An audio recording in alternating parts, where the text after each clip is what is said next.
Live from the Maverik Center in West Valley City, it's Utah Grizzlies hockey, as it's the second of a three-game baseball-style weekend series as the Grizzlies host the Tulsa Oilers. Hi, everybody. Welcome to Utah Grizzlies hockey. I'm Tyson Whiting.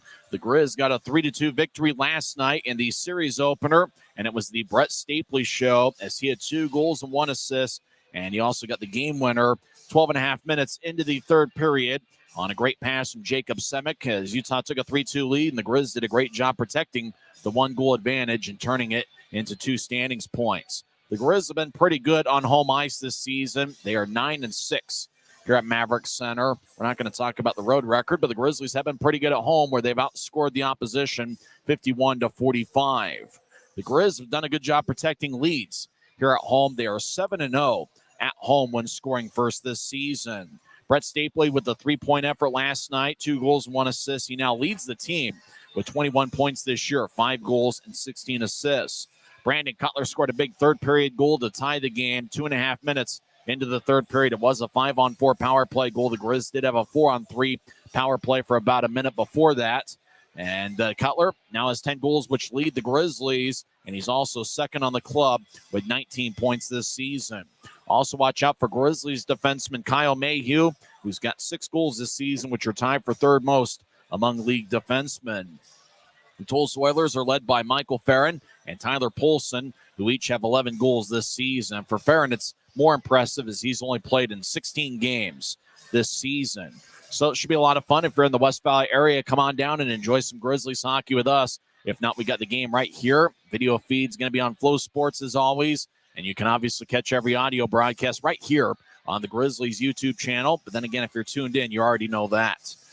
When we come back, we'll talk with Tim Broussard and get his thoughts on things. It's going to be a good goaltending matchup tonight, as Will Cranley will start for the second straight evening. And Tulsa is going to start Tomas Sukanik, who was just sent over to Tulsa from their AHL affiliate, the San Diego Gulls, earlier today.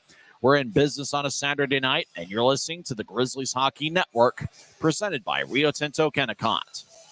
This isn't just copper. It's our job. It's food on our family's tables. Without it, we couldn't stay in touch. It's what keeps our homes warm and our lights on. It's the power behind the team and a greener, brighter future. This isn't just copper. It's a proud Utah and a strong America. At Smith's, shop Kroger brand products for all of your favorite things this holiday season. Because our proven quality products come at exceptionally low prices. And with a money-back quality guarantee, every dish is sure to be a favorite. These are a few of my favorite things. La, la, la, la, la, la, la. Whether you shop delivery, pickup, or in-store, Kroger brand has all your favorite things. Smith's, fresh for everyone. Welcome back to Utah Grizzlies hockey as we're live here at High Top Section 114. I'm Tyson Whiting here with Tim Broussard. Tim, Will Cranley made his Grizzlies home debut last night and stopped 25 of 27 in the victory. He's a pretty athletic goaltender. How would you assess his performance last night and how he's going to do here this evening? Well, easily his best professional performance so far to date. And honestly, a little bit of confidence can go a long way. So knowing that he can play the way that he did last night, I think is only going to do good things for tonight. He played solid. Now the Grizzlies did give him the benefit of the doubt and give him some not easy shots, but the lanes and stuff were wide open, and those shots were coming from Tulsa's or the blue line from the Tulsa Blue Liners. Or let's try that again. from Tulsa's Blue Liners, it was their defense that were getting the shots off. So we got a chance to acclimate to it and kind of dial in. So hopefully tonight he can start out the same way he did last night and, did reasonably well on his rebound control. And I thought played, like we had mentioned earlier, very athletically, covering a lot of ground in a short amount of time. Brett Stapley really was outstanding last night. All year long, he's really been a great distributor, but it was the 2 goals he scored that turned out to make the difference in the game. Oh, my favorite one was the 4-on-3, coming in late and he just got it unaccounted for coming in late over the zone and just had the seas parted and Drunka couldn't get over there in time and safely deposited safely in the back of the net. And nobody with a hat trick yet, but I was hopefully maybe tonight's the night. Who knows? It could be. We haven't had a hat trick yet this year. We also haven't had overtime yet this season. This could end up being the night where both teams get a standing point. Brandon Cutler's certainly been a consistent force for the Grizzlies as of late, especially on the power play. He's got 4 power play goals over his last 10 games. And it feels like even though both teams didn't get many power plays last night, I could see a few more chances for both teams on the power play. And if they do, Brandon Cutler can end up being the finisher. Well, talk about what's the shooting percentage, 100%, because he had one shot, one goal. Right. So, the lesson there is, unleash your shot. Now, we watched him in practice, and he struggled a little bit with the one-timer. So, of course, last night, what does he score on? A beautiful one-timer. So, hey, a lot of good things happened last night, and one of those is hopefully that's the spark that gets Cutler going and seeing the lanes. And now we know he's one of the most unselfish players on the team as far as distributing the puck, but hopefully he can find a lane opener too and maybe get a little bit more opportunities to shoot the puck and get that on net. I thought the Grizzlies had a good defensive effort last night. Jacob Semick's been great over the last 3 or 4 weeks. And I really like the pairing of Quinn Wickers and Kyle Mayhew. Both guys have looked pretty good. And I thought Brian Yoon probably had his best game in a few weeks last night as well. Mayhew and Wickers, there's a dynamic duo. They're tough to get against. Wickers, the size that he is, and then the mobility from Mayhew and Mayhew's scoring ability. Six so far, I think still leads defensemen in the ECHL right now. So definitely a threat from him, and you got that perfect tag team. The question is, can the rest of the defensive core kind of stand up to that? And that remains to be seen. The interesting story from the Tulsa side is they got goaltender Tomas Sukanik. I've actually heard multiple ways to say his name. The AHL affiliate that he was with, the San Diego Gulls, called it Sukanik. So that's what we're going to go with this evening. He had like a .930 save percentage over in San Diego, but it sounds like a couple NHL contract goalies were there in the AHL of San Diego, so he just became the odd man out. Remember, he did play 1 game against the Grizzlies, the second game of the season here at Maverik Center on a Sunday afternoon. He had the epic goaltender duo with Garrett Metcalf. Metcalf ended up winning 1-0, but we were really impressed with Sukanik in that performance, and he gets to start here this evening. Yeah, this is not going to be the same goalie as Junka, the way that they play, and the style is Sukanik is a lot more aggressive, and the angle when he comes out, he takes a zip code out, and so what does that really mean for our shooters? We're going to have to be able to move laterally to open up some of those lanes because the Tulsa defense is going to be aware of that. You have an aggressive goalie coming out, and he's a very large goalie, so the lanes may constrict a little bit. We're just going to have to work that much harder, maybe a little bit more passing, which has honestly been a needs improvement category for us. But we're going to have to work a little bit harder to get those shooting lanes open tonight. Grizzlies have been a pretty good team here on home ice. The road's been a little bit challenging. Really, the one big thing is Grizzlies here at home have played with leads. They're 7-0 at home when scoring first. That hasn't necessarily been the case on the road. And so I think it's big here in the first period for the Grizzlies to get out with a lead, get a goal or two, and see if they can find a way to play with the lead as opposed to having to play catch up. Right. So we talked about it last night when we called the score 3-2, and that's it ended up being. We hoped it was 4-2 because that would have been Carl's Jr. French fries. But I'm also hoping that because in the office so I said 4-2. You're right. Okay. See, but we're going to need that type of connection. We need at least that one goal per period. Yep.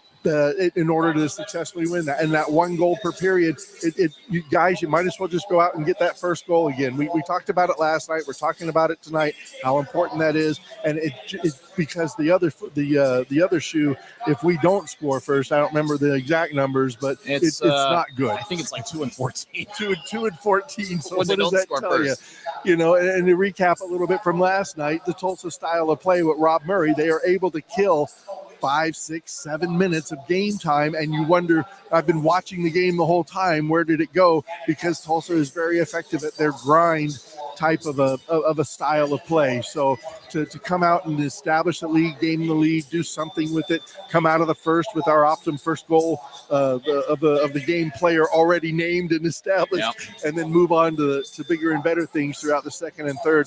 That's going to be the key to tonight's victory, just like it was last night. Well, since you mentioned it, who's your pick for the Optum first goal of the game? Who's scoring first for Utah tonight? Something's still telling me that decor, so I'm going to go with Wickers and see what we can do there. I think that shot's going to come in. I think it might be a deflection, but I don't know. I'm thinking the D. I got a feeling Nathan Burke is going to have a big night tonight, and I got him scoring first for Utah. That's always a safe bet. Nathan Burke is certainly due for a big game offensively, and he's paired up with a couple good players in Brett Stapley and Cole Gallant. And so obviously, we mentioned Stapley's night last night, so hopefully he's gotten that hot streak, and we know Ryan Kanasowicz is going to ride the hot hand in goalies, and ride the hot hand in forwards as well. Tim, thanks for the time. We'll talk to you first intermission. Appreciate it, Tyson. That's Tim Broussard. When we come back, we'll give you the lineups for both teams. We're in business on a Saturday night as a good crowd is filing in here, and we're back in 30 seconds on the Grizzlies Hockey Network. From commercial to recreational truck accessories, Mountain Land Truck Outfitters has got what you need. Flatbeds, spray and bed liners, lifts and leveling kits, wheels and tires. Mountain Land Truck Outfitters proudly uses a brand you know and trust. And with our experienced, knowledgeable, and friendly staff, your visit here will be informative and enjoyable. Stop into our convenient location in Provo at 265 South 100 West or call 801-225-4637 to get a quote for your fleet or individual truck. Mountain Land Truck Outfitters. Welcome back to Utah Grizzlies Hockey. I'm Tyson Whiting. Let's get to the lineups for both teams. First, for the visiting Tulsa Oilers, who are led by longtime head coach Rob Murray. His assistant is Scott Duhart. Dutart. Dutart is the assistant coach to Rob Murray. Starting in net for the Oilers is Tomas Sukanik, who just got sent back from the AHL San Diego Ghouls. Sukanik in 6 games this year has a record of 3-3 with a 2.68 goals against average and .908 save percentage.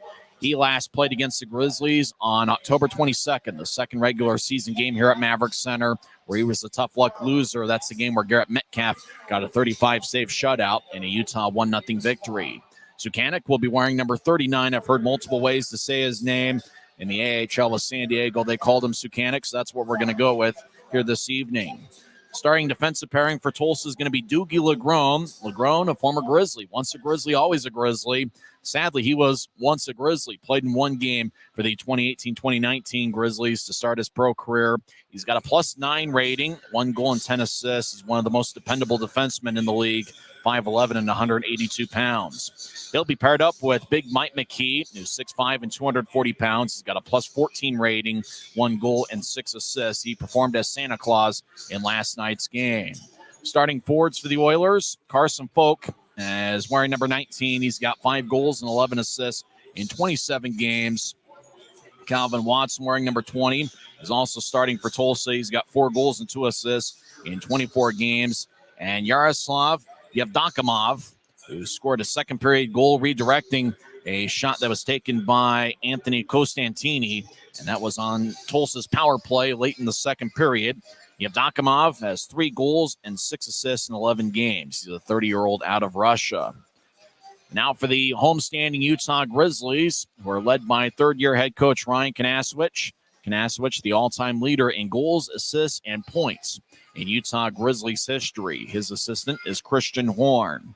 Utah's got a record of 9-17 overall this year. They are 9-6 here at Maverik Center, and they've outscored opponents 51-45 here at home. Starting for the second straight night is going to be Will Cranley, wearing number 30. This is Cranley's 4th start in a Utah uniform. Overall, he's got a record of 2-6 as he appeared in 6 games with the Reading Royals in this league.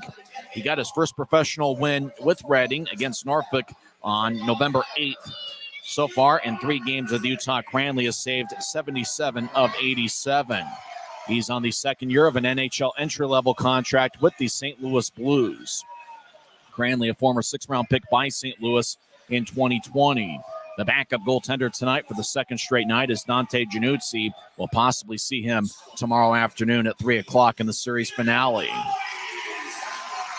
Starting defensive pairing for Utah, Kyle Mayhew wearing number 27. Mayhew had 1 assist last night. He's got 6 goals and 9 assists in 26 games and a +3 rating. He leads the Grizzlies in plus-minus this year. He'll be paired up with Quinn Wickers, who's making his 7th appearance in a Utah uniform. Wickers this season has 1 goal and 2 assists, as well as a +1 rating for Utah after playing in 3 games earlier this year with the Wheeling Nailers. The other defensemen we're expected to see tonight include Brian Yoon, who's got a +2 rating. He had 1 assist last night. Jacob Semick also had 1 assist last night, as he had the main helper on Utah's game winner halfway through the third period that was scored by Brett Stapley. We'll also see Corey Thomas, the big 6'5", 215-pound defenseman, and Jordan Stone wearing number 19. Stone, local product. He used to play for the Utah Outliers. Grizzlies in a black jersey with white numbers and professional green trim. Starting defensemen once again are Mayhew and Wickers. We'll also see Yoon, Semick, as well as Thomas and Stone. Risby at center ice waving the flag. Starting forwards for the Grizzlies, Brett Stapley, who has 5 goals and 16 assists in 21 games. He was last night's hero with 2 goals and 1 assist. He'll be wearing number 7, second-year pro out of the University of Denver. Dylan Fitz will also be starting. Fitz has 3 goals and 3 assists in 11 games. And Tyler Penner, the Grizzlies Iron Man, will be in there for the 171st consecutive regular season game, 195 if you count the playoffs. So starting forwards once again are Stapley, Fitz, and Penner. We will also see the forward line of J.C. Campagna, Brandon Cutler, and Mick Messner, as Cutler had a big third-period goal last night. Mick Messner's got 5 goals in his last 10 games, and J.C. Campagna has certainly looked good for Utah. He has 1 goal and 3 assists in 5 games. We'll also see Nathan Burke, who's my pick for the Optum first goal of the game. Burke, 9 goals and 9 assists in 26 games. Cole Gallant was the 3rd star last night. He had 2 assists. He'll be in there wearing number 25. We'll also see Cody Caron and Adam Berg, the 2 former Cincinnati Cyclones. Caron, a physical player who plays hard every shift. He is 6'2" and 200 pounds. Adam Berg is making his 15th appearance overall. He started the year with Cincinnati. It's his 7th appearance with Utah. He'll be wearing number 14. And Aaron Aragon, the first full season pro of this league. He played last year and was a point a game in the SBHL. Aragon will be wearing number 15 for the Grizz. Scratches tonight include Dean Yakura and Dakota Raby, as well as defenseman Keone Teixeira, Michael Underwood, and Kay Jensen. As I mentioned before, the Grizzlies in a black jersey with white numbers and professional green trim. Tulsa, for the second straight night, is wearing a white jersey with navy blue on the shoulders and sleeves, with kind of a rustic red number that's being shown on the back of the jersey, as well as just above the elbows. Looks like some youngsters in skates are trying to skate towards the blue line that Utah's standing on right now. It's going to be an interesting matchup here. It's a 6th game between the Grizzlies and Oilers this season. They will meet 10 times during the regular year. Utah is 3-2 against Tulsa this year. They are 3-0 here at Maverik Center and 0-2 over at BOK Center. Good crowds filing in here on a Saturday night. There's a lot of sports and entertainment options out there. We appreciate you choosing the Grizzlies here this evening. When we come back, we'll have face-off here at Maverik Center. It's the Grizzlies and the Oilers coming up next on the Grizzlies Hockey Network. Since 1939, America First has helped people start businesses, buy homes and cars, and achieve their financial goals. Today, our top priority is still the financial success of you and your family, which is why we're giving new members $100 when they sign up for a basic savings and checking account, and another $100 when they upgrade to premium checking and enroll in and use direct deposit. So head to AmericaFirst.com today and join the credit union that always puts its members first. We keep this love in a photograph. We make these memories for ourselves. Where our eyes are never closing, our hearts are never broken, and time's forever frozen still.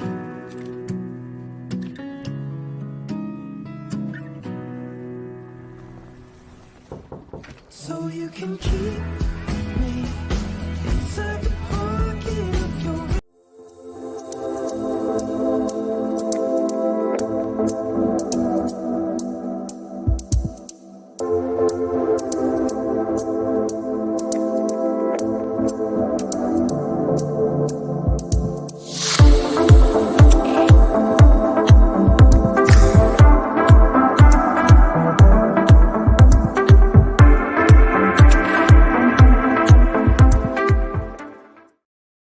It's a great night for hockey as two big standings points are on the line tonight as the Grizzlies take on the Tulsa Oilers in the second of a three-game baseball-style weekend series.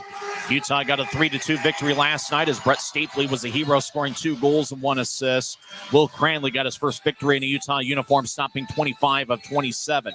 Cranley's in there once again tonight wearing number 30 in St. Louis Blues colored pads. He's got an NHL entry-level deal with St. Louis. The starting defensive pairing is going to be Kyle Mayhew and Quinn Wickers. Starting forwards are Dylan Fitz as well as Tyler Penner. And looks like Adam Berg's going to start the game as a forward as well. As originally it looked like Brett Stapley was circled, but Adam Berg is going to get the start for Utah with Penner and Fitz. Starting in net for Tulsa is Tomas Sukanik, who's making his 7th appearance for Tulsa. He was just sent down from the AHL San Diego Gulls earlier today. Yannick Jobin Mansu is the referee. The two linesmen are Andrew Collins and Craig Peterson. Grizzlies in the black jerseys, white numbers, professional green trim. Utah wins the draw. Penner took it as Mayhew will slide it over to Adam Berg as the Grizzlies skate from right to left as we see it from high top section 114. Your mind's eye see it on YouTube. Mayhew at his own corner, far side, will chip it off the glass. Fitz chases after it. It goes past Mike McKee. Fitz gathers it, far corner, righty shot. And a save by Sukanik as he makes a blocker stop as the puck flies out of play off the protective netting. We got our first whistle 19 seconds in as Utah registers the first shot of the night. Everybody make your pick for the Optum first goal of the game as to who's going to score first for Utah. I'm going with Nathan Burke. Optum is committed to making healthcare work better, leading the way to better experiences, better health, and lower costs for you. Same 5 on the ice for the Grizzlies here as Penner will take the draw against Alec Butcher, who scored a third-period goal for Tulsa last night. Butcher was acquired a few weeks ago from Reading. As Utah wins the draw, Mayhew around the net. As the puck goes to the near side, Tulsa taps to the point. Wickers keeps it in. Berg skates towards the right side, backhand shot. He scores! Adam Berg gets his second in a Utah uniform. As 30 seconds into the game, Utah has taken a 1-0 lead. Well, if you picked Adam Berg, you're a winner in the Optum first goal of the game contest. He high-fives everybody on the Grizzlies bench. As Berg was just in the slot, he veered off to the right and fired a backhand shot. Very routine play that went stick side past Sukanik. So first shift of the game, and the Grizzlies already have a goal. Remember, Utah is 7-0 at home this season when scoring first. Grizz win the draw as Semick slides over to Brian Yoon. Yoon throws it ahead to Gallant, who taps it to Nathan Burke. Back to Gallant, who crosses center ice. As Gallant tried to dump it in, Tulsa picks it off. Now goes back towards Yoon at center ice. He'll fire a righty shot. Glove saved by Sukanik, who drops it and keeps play alive. As Dante Sheriff, who didn't play last night, gets it. He skates along the right side. Righty shot, saved by Cranley. Rebound goes to the near corner. As Folk gets held up by Yoon, taking the puck is Stapley. Stapley over to Burke, left side. Burke gains center ice, and he'll fire it to the right corner. As Tulsa skates from left to right here in the first period. As Jared Hilderman, third year with the Oilers, he bobbles the puck. Sheriff gets it. Dante Sheriff wearing number 29. He's got good speed. He's had a good year for Tulsa. Sheriff this year has 8 goals and 11 assists in 25 games. He'll throw it to the near side for Lodge at the Tulsa blue line. Lodge will back it out to the near circle. As Lodge will now carry it across center ice. He gets around Campagna as Cutler holds on to him. Left wing pass as dumping it in is Dallas Komu, who's making his second appearance for Tulsa. He had 5 shots last night. Campagna pitches it out to center ice, bouncing puck. Cutler chases after it deep in the Oilers zone, far corner. As Cutler pushes Andy Carroll. Cutler gets the puck, gets it to Campagna, who taps off the end boards. Messner gets pushed in the back as the puck goes to Campagna. Far corner, he feeds up top to Stone near the blue line. Stone righty shot goes wide. Stone looking for his first pro goal. As Messner throws to Cutler right side. Cutler lefty shot, kick saved by Sukanik.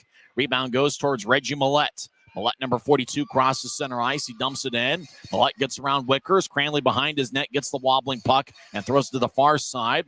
As Tulsa, left wing, righty shot, saved by Cranley. That was taken by Alec Butcher, who's got 10 goals overall this season. We're still early on as Utah's got a 1-0 lead, so grab some chips and dip and a beverage of your choice and enjoy a little bit of Saturday with us. Draw's going to be in the far circle. Fans still filing in here.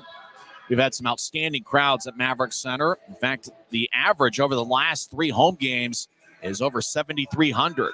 here at Maverik Center. In fact, the raw number over the last 3 home games is 22,072. Grizzlies fans have come out in full force here in the month of December. Draws in the far circle, won by Tulsa. Kyler Wall, lefty shot is blocked as he took it from near the blue line. Aragon gets it. He crosses center ice wearing number 15. Aragon gains the line. Puck rolls towards Sukanik, who kicks it back to the near corner. As now turnover. Aragon left side, lefty shot, saved by Sukanik. As Tulsa brushes it ahead. Pass towards neutral ice, picked off by Gallant. As Gallant moves it to Beck. Make that Karan. Karan skates around. Backhand shot. Saved by Sukanik. Arm is raised. Grizzlies score! Aragon over there with Gallant and Karan as Utah's taking a 2-0 lead. But puck was laying in the crease, and Aaron Aragon put it away. It's his second goal in a Grizzlies uniform as he high-fives everybody on Utah's bench. It was a delayed penalty. The arm was raised by the referee, and before Tulsa could touch it up, Aragon put it away.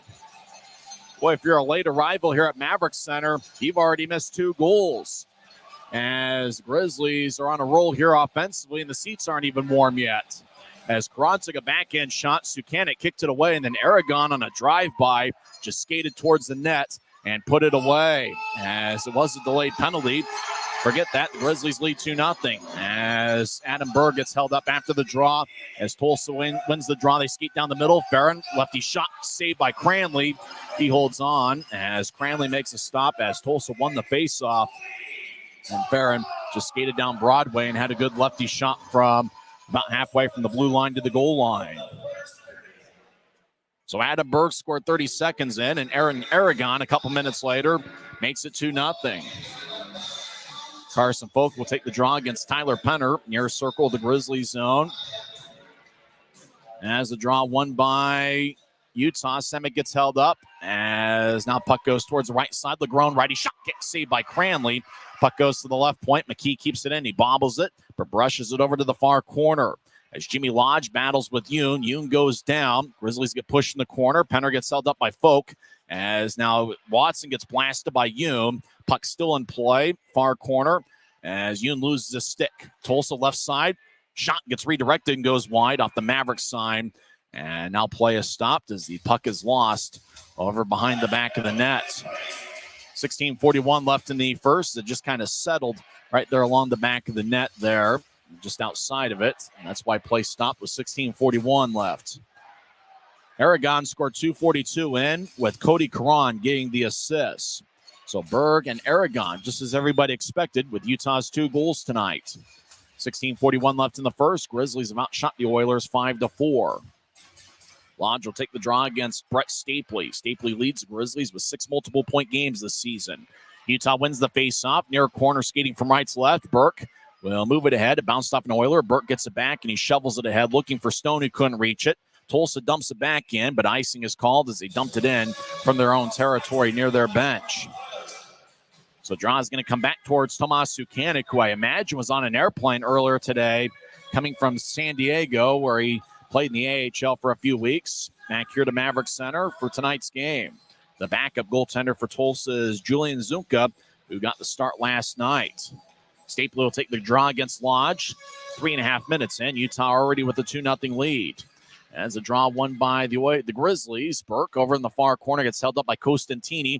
Now taking his Cole Gallant, who skates around Tulsa's net towards the near side. Gallant towards the left point, feeds it across to Wickers. It taps off his stick. Wickers gallops after it, gets it. As Grizzlies move it back behind the net, as Stapley skates towards the near side. He feeds up top for Karan. Make that Wickers back to Wickers, left side. Shot, kick saved by Sukanik. Puck still in play along the near goal line. Stapley around the net towards the near corner. Tulsa's Jimmy Lodge gets it. He'll backhand it to Andy Carroll. Back in the far corner, Burke knocked him down. Grizzlies look for a centering pass that's wide of the mark as it kicks off the referee. Now Cutler over to Burke. Lefty shot, saved by Sukanik. Now Stapley gets it. Righty shot, save, rebound shot. Oh, and it just goes wide as Gallant almost had his 7th of the year. An onslaught of shots by the Grizzlies and scoring chances. 4.5 minutes in. Tulsa advances it to center ice. As Komu dumps it in. Komu looks like he plays hard. He's going to be a good addition for Tulsa. Grizzlies gather it as Cutler throws a right wing pass to Burke. It tapped off his stick. Oilers get it back in their own zone. They feed it across to Hilderman. Now back towards Carl Boudria. Boudria, one of 7 defensemen for the Oilers, who are skating with 10 forwards and 7D. Now Hilderman throws it back towards Boudria, who plays catch. Now Boudria gets to center ice, and they'll wrap it around the boards. Sheriff lets it go to Hilderman. Right side shot, save, rebound. Poulsen couldn't gather it as he overskated the puck looking for a rebound. Poulsen takes it away from Campagna. He chips it off the far boards as Messner gets it. Messner will carry it to center ice, and he'll fire it along the far wing boards. Campagna chases after it. Hilderman slides it to the near side as it goes to Butcher. It kicks off him. Campagna left wing. Gets it to Messner. Wootzheimer goes wide as the puck rolls along the right wing. As Semick bobbles it, Sheriff takes it away near his bench. He sauces it along the near wall to Hilderman, who gets to the Utah blue line and wraps it around the boards. Thomas gets pushed, but Thomas advances it ahead as Cody Cron gathers it. Cron already 1 assist tonight. Skates down the middle. Righty shot is blocked away by Mike McKee. Puck in the near side. Aragon gets spun around as he battles with Doogie Legrone. Aragon, the former Stillhead, as he'll throw it towards Cron. Cron skates back to the corner that Aragon vacated. Cron gets pushed, but he keeps the puck. Cron skates towards his right. He's now in the high slot. Cron fans on a pass. It ricochets off the far boards. Tulsa gets it to center ice, 1-on-1. Sheriff skates towards the left circle. He'll take a righty shot. Kick saved by Cranley. Rebound goes back to Sheriff. He's along the far side, skating towards the point. Now Sheriff will move it ahead to Doogie Legrone, who slides it to the center for Folk. Folk's shot is blocked by Gallant as Legrone pitches across to Sheriff. He's on the right side. Sheriff will skate towards his left. Now Sheriff gets around Semick as Sheriff keeps the puck on the right side. Now he skates back towards his left. Sheriff with a righty shot and is blocked by Gallant. As Grizzlies trying to shovel it ahead. Now puck bounces to center ice. Gallant spins around, gets around Sheriff, but loses the puck. Sheriff throws to his left. Oilers advance into the offensive zone. Left side, Carson Folk, lefty shot, kick saved by Cranley. Rebound goes to Yoon, who clears it out. Puck glides towards Sukanik, but it's going to be icing as the puck goes towards the near goal line. And the whistle blows with 13-19 left in the first. Boy, both teams have 6 shots, and it looks like both teams have had some pretty good looks here in the first 7 minutes. And Will Cranley has really looked sharp here in his first segment of play, and this is second home game. Cranley started the year playing in 6 games with the Reading Royals and had a 1-5 record. This is his 4th start in Utah uniform. He started 2 games against Fort Wayne on the road earlier in the month. And obviously last night stopped 25 of 27. Grizz win the draw. Berg over to Fitz, who gets to center ice, and he'll lightly tap it into the far corner. Berg chases after it. He hits Costantini, who rolls along the near side as the puck goes back to Alec Butcher, who fires it across. Big-time hit delivered by Berg as the Oilers advance to center ice. Another big-time hit, and that's by Mayhew. Oilers skate around the net along the far side. Shot saved by Cranley. Everybody hacking away. There's 5 people laying in the crease, and the referee's trying to figure out where the puck is. Looks like Cranley is covered up. And as there's 12:55 left in the first, timeout on the ice. Utah gets goals from Adam Berg and Aaron Aragon as they lead 2-0 on the Grizzlies Hockey Network. When you pay with the Nitro card at Maverik, you always save 10 cents or more on fuel every gallon, every day. And you could save a whole lot more thanks to Nitro Best Price. Pick up a Nitro card and upgrade your adventure. At Smith's, shop Kroger brand products for all of your favorite things this holiday season. Because our proven quality products come at exceptionally low prices. And with a money-back quality guarantee, every dish is sure to be a favorite. These are a few of my favorite things. La la la la, la la la la. Whether you shop delivery, pickup, or in-store, Kroger brand has all your favorite things. Smith's, fresh for everyone.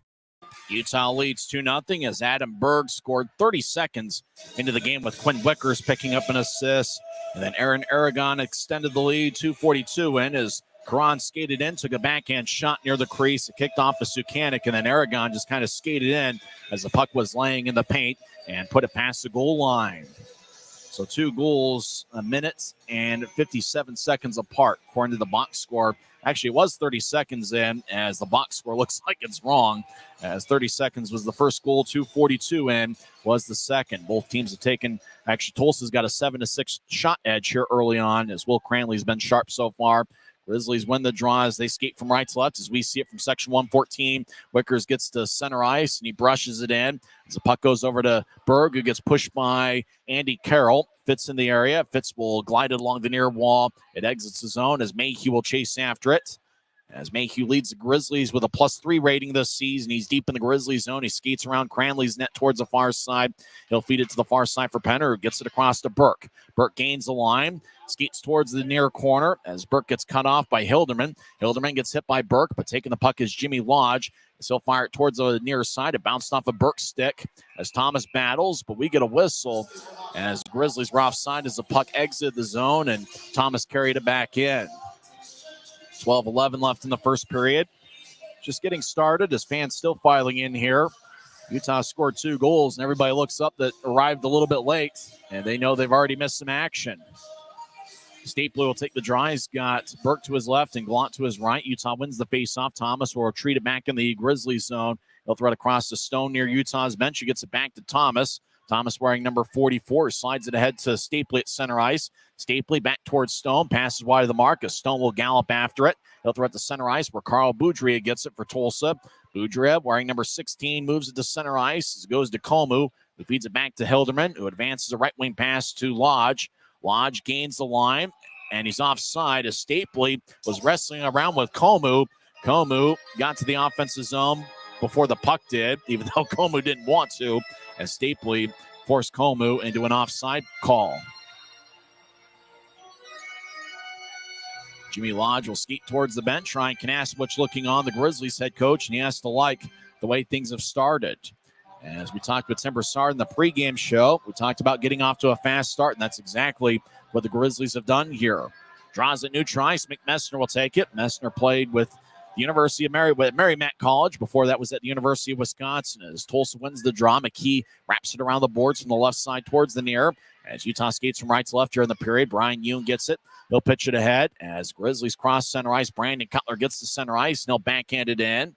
As Tulsa's Doogie Legrone chases after it. Legrone throws to the far side. Dante Sheriff will kick it across. McKee over skates it. Campagna skates down the middle. Lefty shot is blocked away by Legrone. As Messner will pitch it out to the left side for Semick. Semick back towards Messner.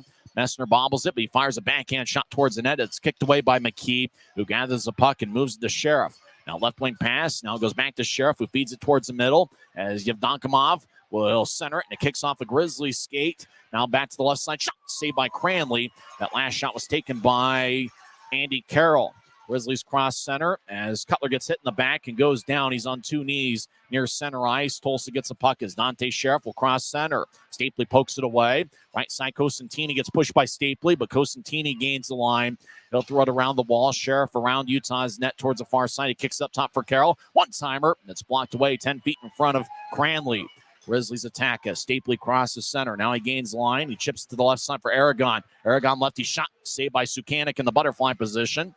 As Sheriff will lift it high into the air. Bounces by May. It's caught by Mayhew at the Utah blue line. Left wing pass to Aragon. Aragon drops off for Stapley. Left side. Righty shot. And a blocker saved by Sukanik.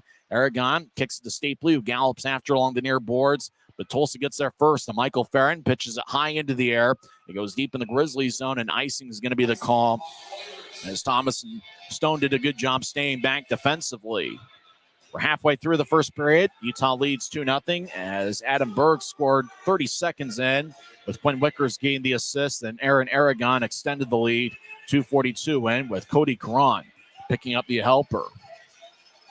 Stone talking things over with Thomas as Tyler Penner, the Grizzlies Iron Man, is taking the draw. It's his 171st consecutive game with Utah, 195 if they count the playoffs.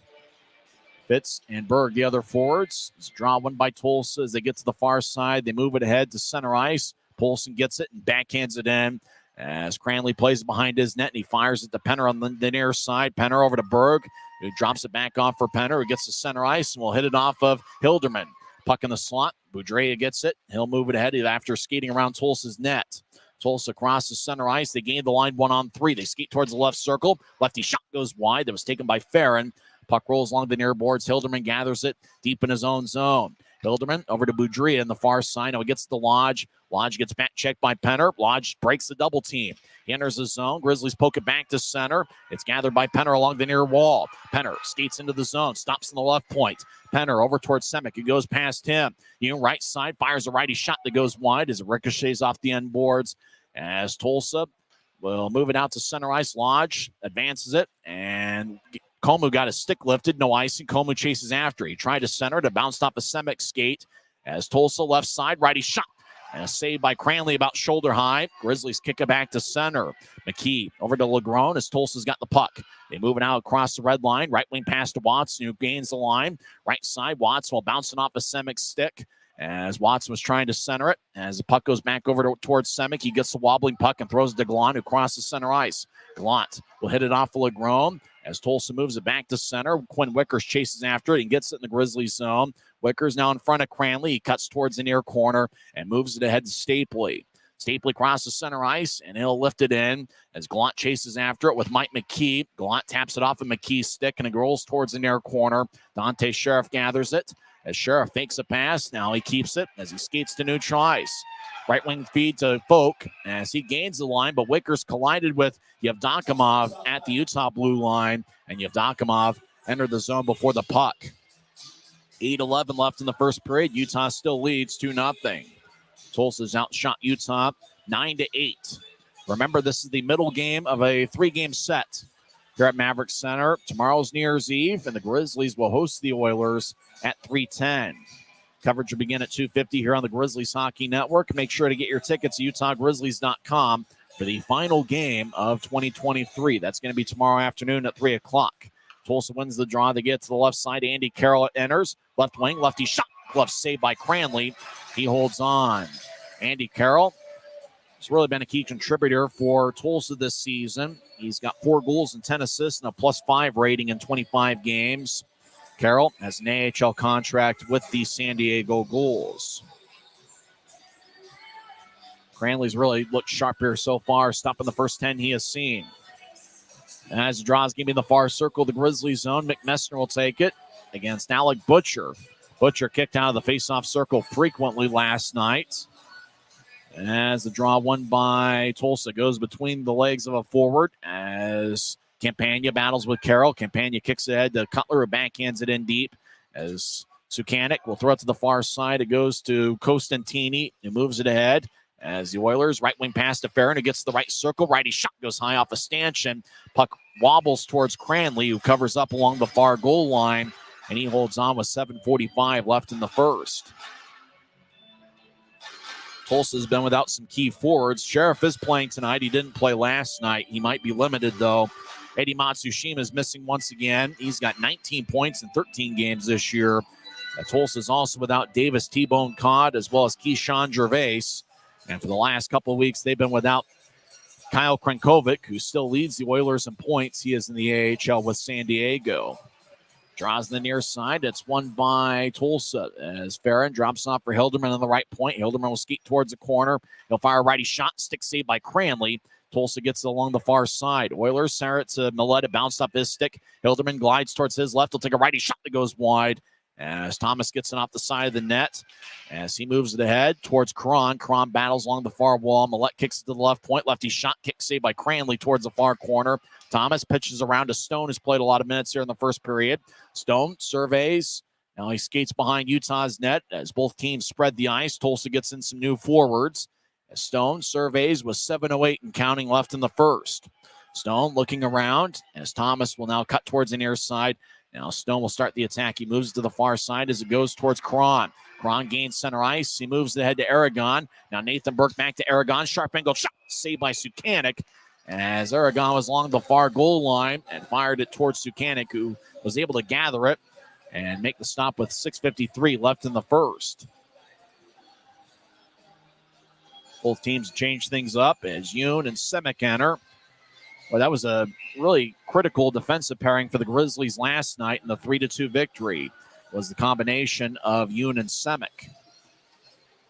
Draw taken by Tyler Penner. He's out there with Adam Berg, who was the Optum first goal of the game scorer 30 seconds in, and Dylan Fitz, who's done a great job here over the last 2 years with Utah. He's really been a key glue guy. You can certainly see the impact when he's out there as he plays hard each and every shift. Draw won by the Oilers as LeGrone skates around his net. Over towards Sheriff, back to LeGrone, who bounced off of Berg. Berg gets it and throws to Penner. Penner fires towards the net. Puck wobbles. Now Penner gets it back and swings and misses. McKee on 2 knees. Will bounce it off. Yevdokimov Yevdokimov throws it to center ice for Sheriff. 2-on-2, the Oilers enter. Sheriff moves it towards the middle. Hume picks it off and moves it to Penner. Penner over towards Berg, who has to chase after it. Berg collides with Legrone, who gets there first and throws to McKee. McKee battles with Fitz, as McKee will kick it back to the near side. Legrone had vacated that area. He hustles after it. Berg will fire it towards the net, and it's blocked away by McKee. Now Tulsa's Dougie Legrone gains the line 2-on-3. Legrone drops it off. Left circle. Lefty shot is blocked by Hume. Hume around Utah's net. Millette tried to center it out in front. Burke took it away. Burke moves it ahead to Gallant, who gains center ice and dumps it in. As Gallant gathers the puck on the left side as he gets pushed along the boards and dragged down by Andy Carroll. Puck kicks to the left point. Wickers has to go out to neutralize before he regathers it, and he'll wrap it around the wall. Legrone couldn't gather it. Nathan Burke gets held up in the corner. Brett Stapley far side slides it towards the middle. Tulsa picks it off. Oilers get to center ice as they cross center. Komu gains the line. He played in the SPHL previously, as he'll throw it to the right point as Tulsa. Costantini, righty shot, kick saved by Cranley. Now left side, Carroll with a blast. He gets redirected, a lot of traffic out in front. Gallant gets the rebound. Gallant out to center ice. Will chip it to Burke off the near wing wall as Tulsa gathers it again. Komu gets it poked away by Burke.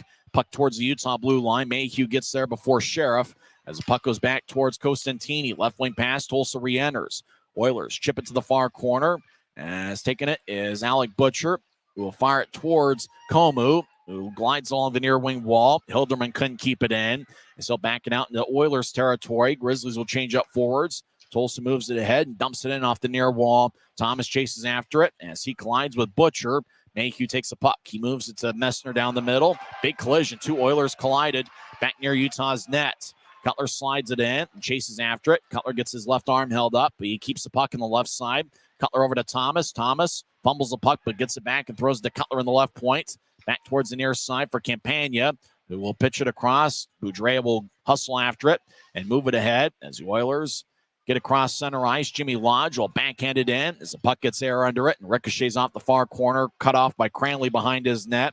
Stone over towards Cutler, who wraps it around to Campagna. He's on the left side. Campagna gets around Legrone, and icing is going to be on Utah's. Campagna got a stick held up by Dougie Legrone at the Utah blue line.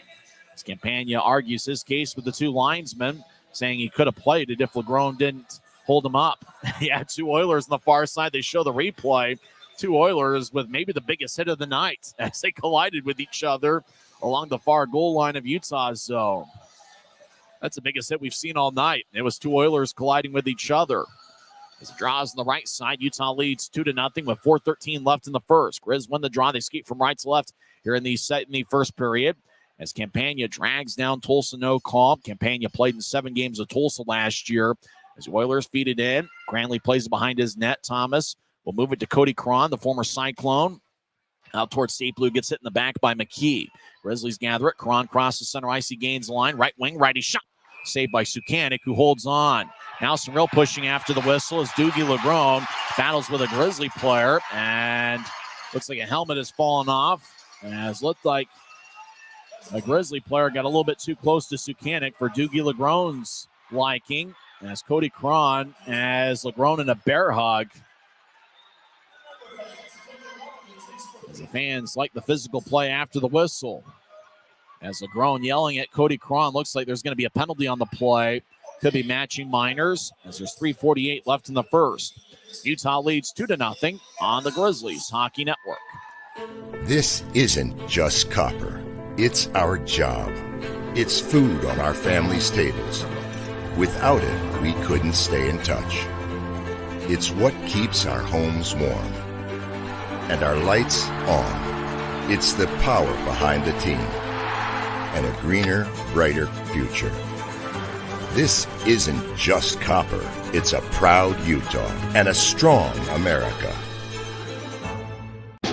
Maverik's new bean-to-cup machines always deliver a freshly ground cup of coffee on demand, so you can enjoy any of our premium roasts at their best, day or night, hot or iced.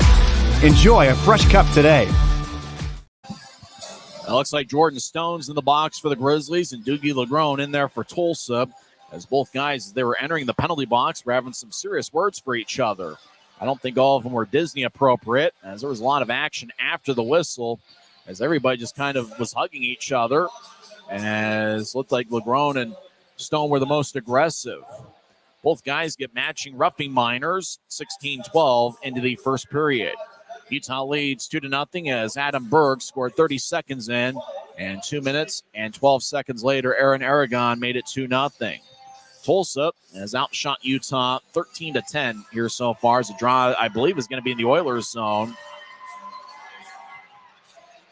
As Ryan Knasplich looking on, let's see if we'll skate 4-on-4 here.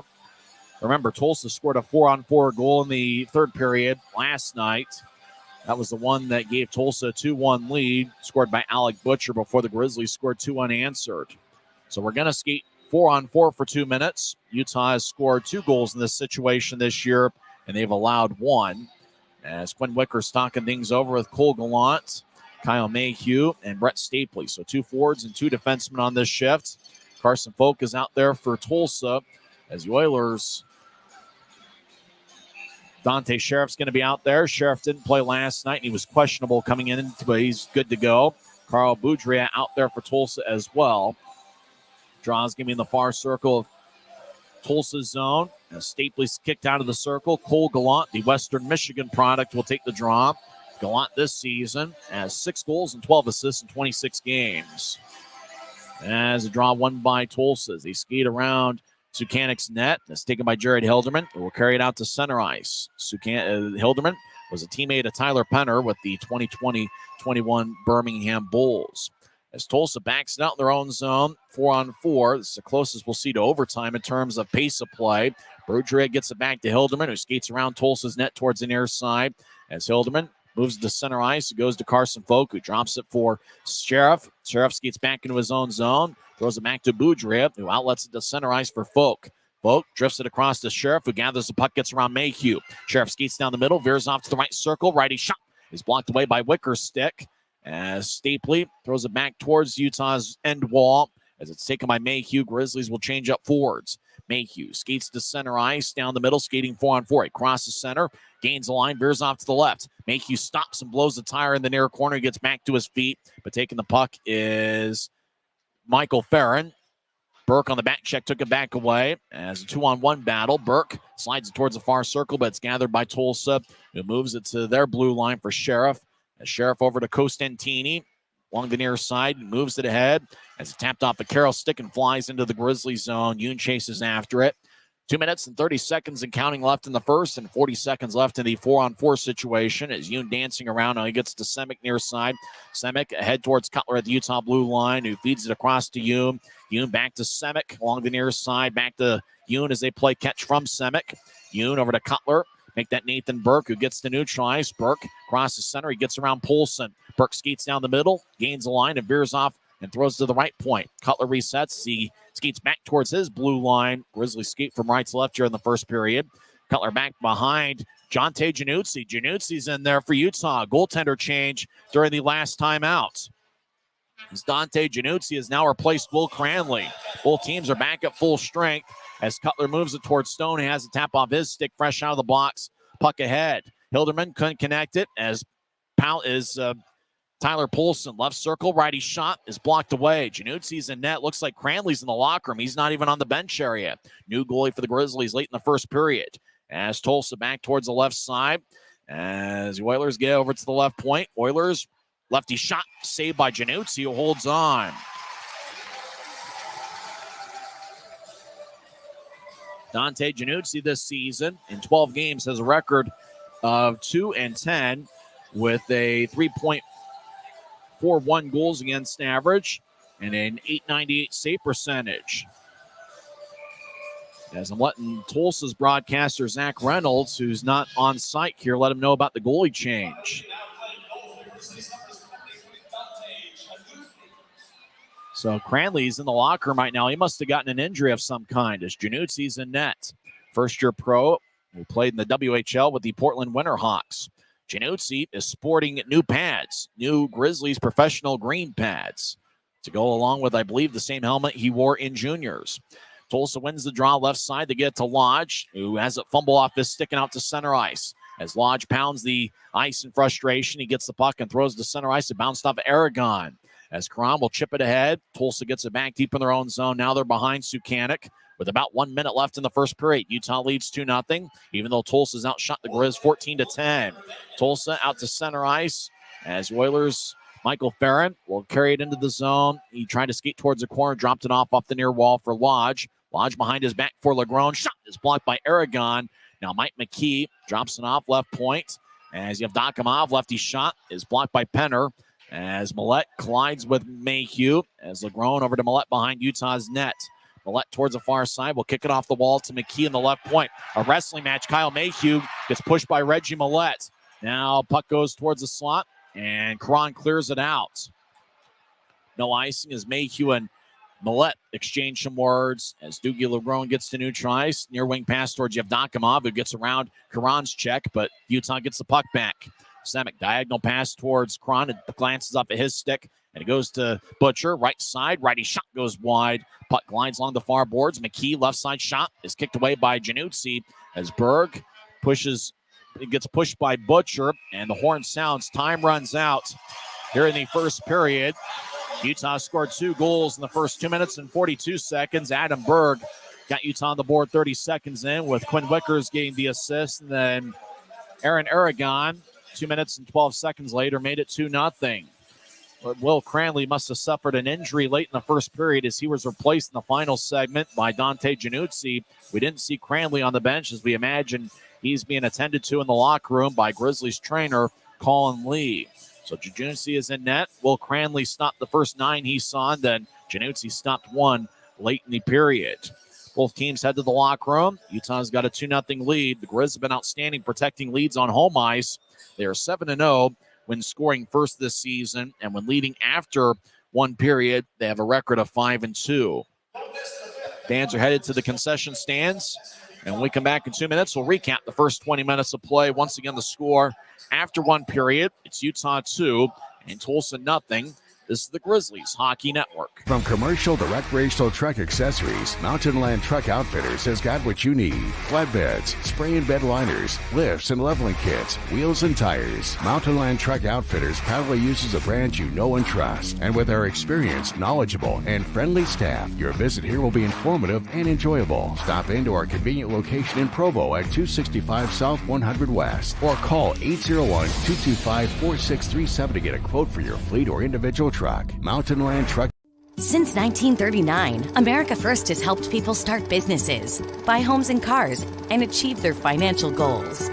Today, our top priority is still the financial success of you and your family, which is why we're giving new members $100 when they sign up for a basic savings and checking account, and another $100 when they upgrade to premium checking and enroll in and use direct deposit. So head to AmericaFirst.com today and join the credit union that always puts its members first. Keep this love in a photograph. We make these memories for ourselves, where our eyes are never closing, our hearts are never broken, and time's forever frozen still.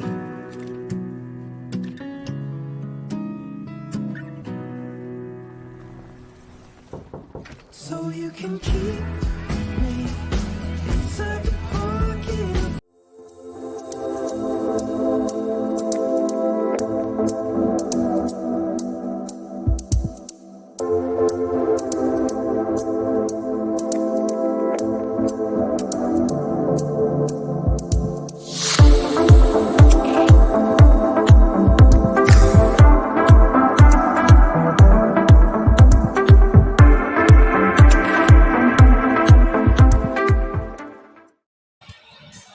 Welcome back to Maverik Center. First intermission as Utah leads 2-0 as they scored a couple early before the seats were even warm here at Maverik Center.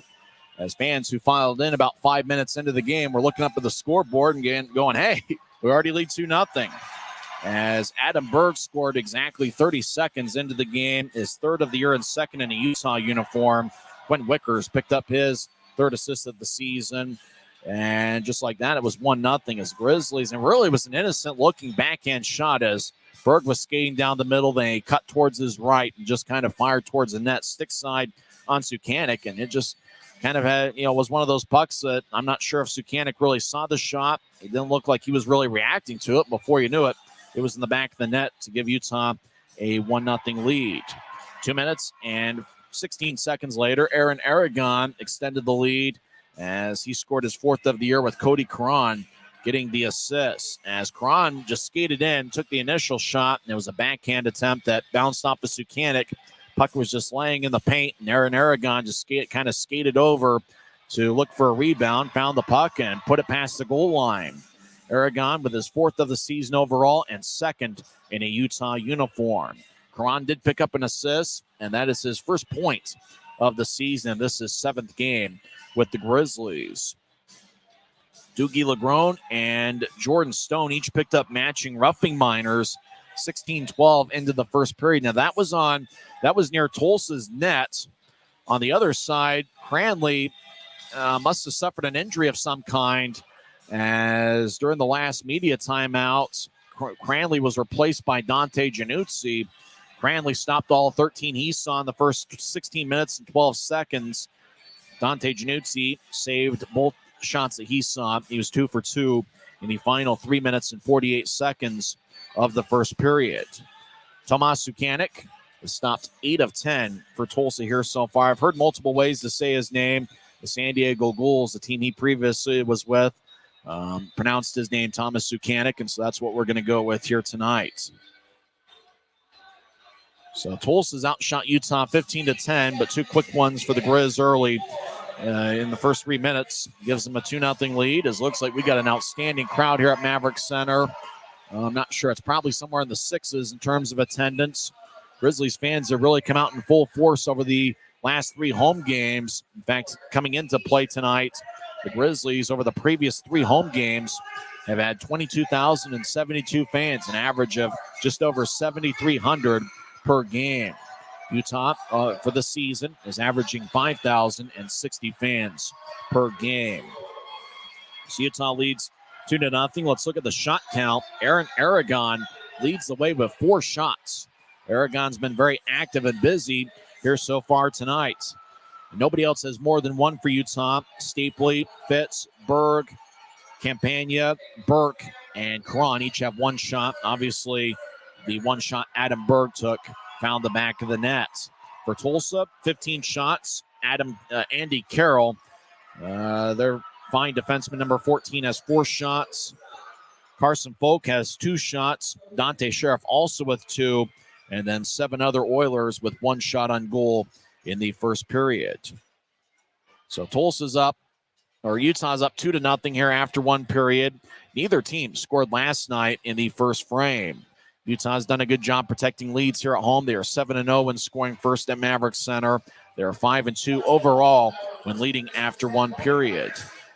When we come back, we'll go over some scores from around the league as Utah leads 2-0 on the Grizzlies Hockey Network.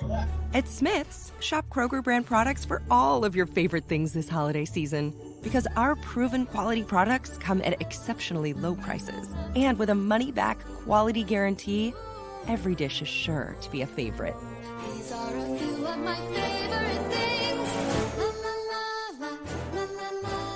Whether you shop delivery, pickup, or in-store, Kroger brand has all your favorite things. Smith's, fresh. This isn't just copper. It's our job. It's food on our family's tables. Without it, we couldn't stay in touch. It's what keeps our homes warm. And our lights on. It's the power behind the team. And a greener, brighter future. This isn't just copper. It's a proud Utah and a strong America. From commercial to recreational truck accessories, Mountain Land Truck Outfitters has got what you need.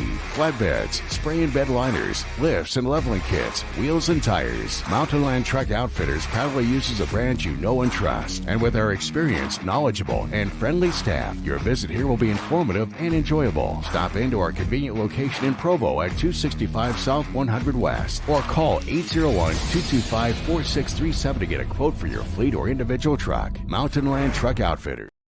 First intermission here at Maverik Center. Utah leads 2-0. as Adam Berg scored 30 seconds in, and Aaron Aragon extended the lead 2:42 into the contest. Some other action in the league. Early third period, Kansas City leads Wichita 5-0. It's also a 5-0 score as Idaho leads Allen 5-0. That game played at Credit Union of Texas Event Center. Goals by 5 different Idaho Steelheads, including Roman Rudzinski's first pro goal that was scored 7:39 into the second period, as that made it a 4-0 hockey game. Other games have gone final in the league. Toledo defeats Cincinnati 4-2. Wheeling over Norfolk 5-3. Reading is a 4-3 winner over Worcester.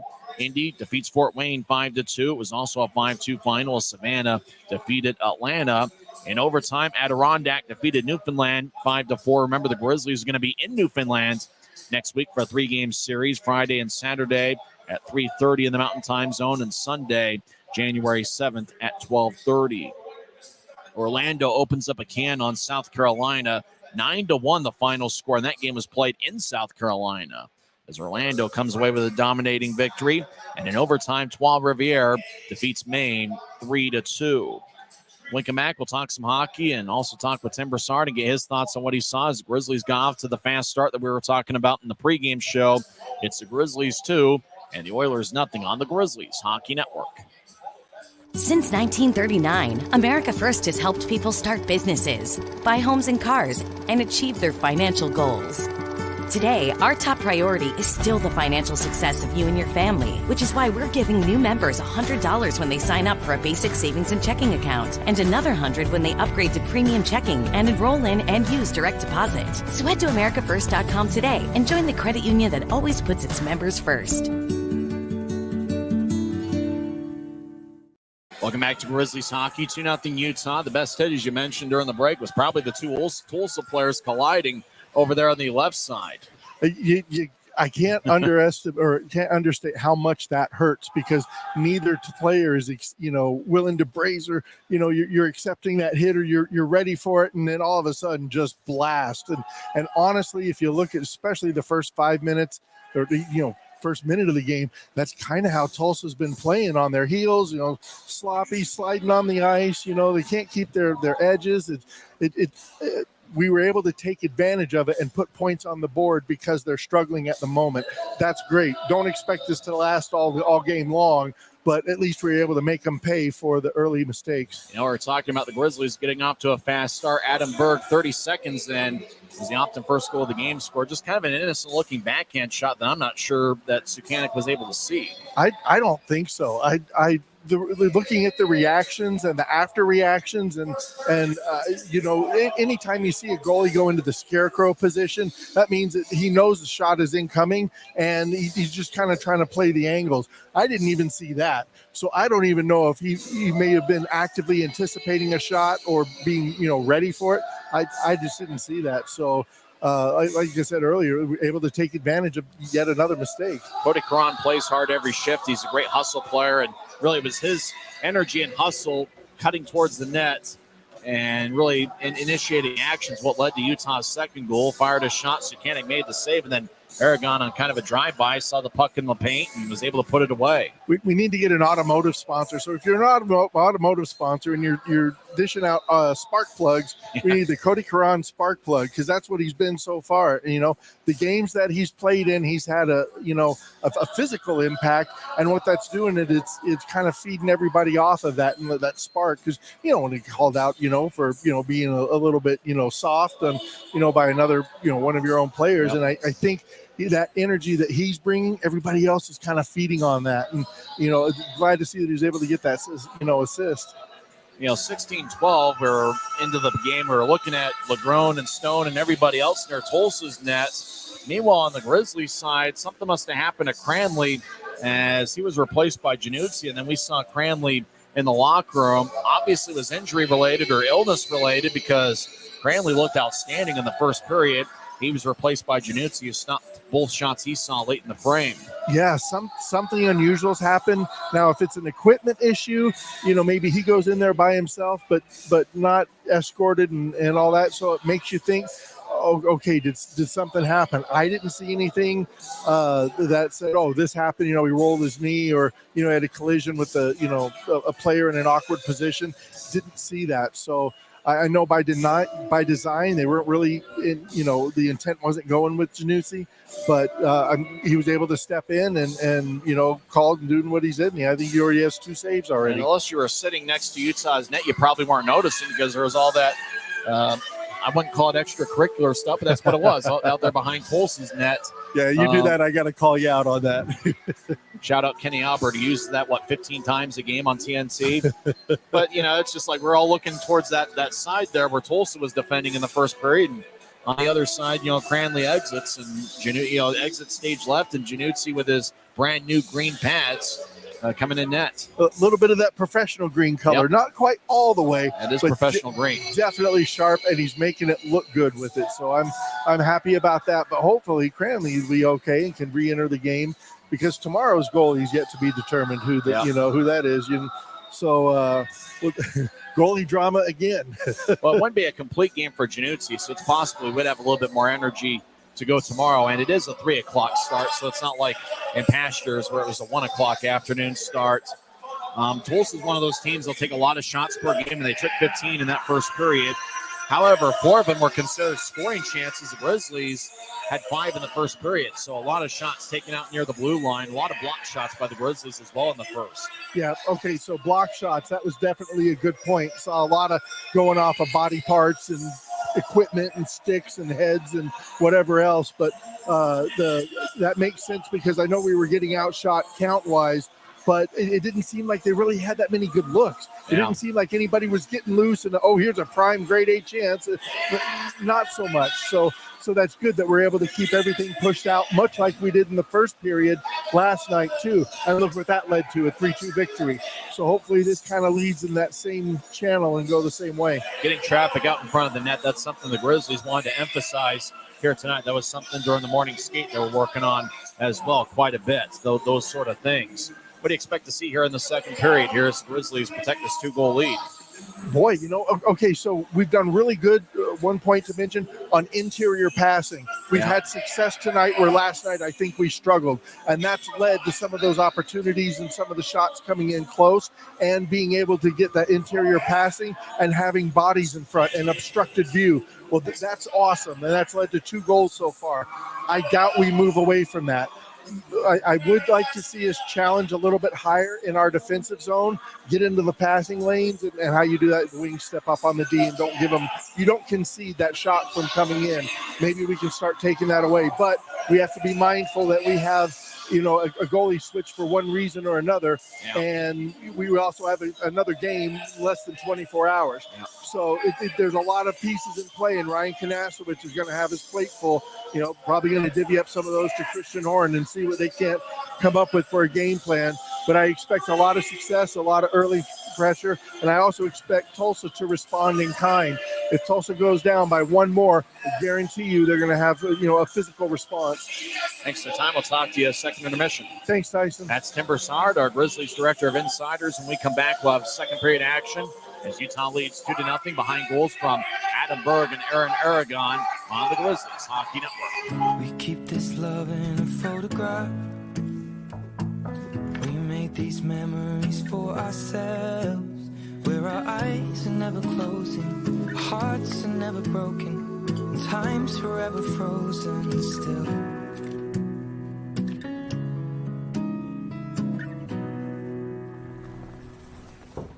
So you can keep me inside the pocket of your head.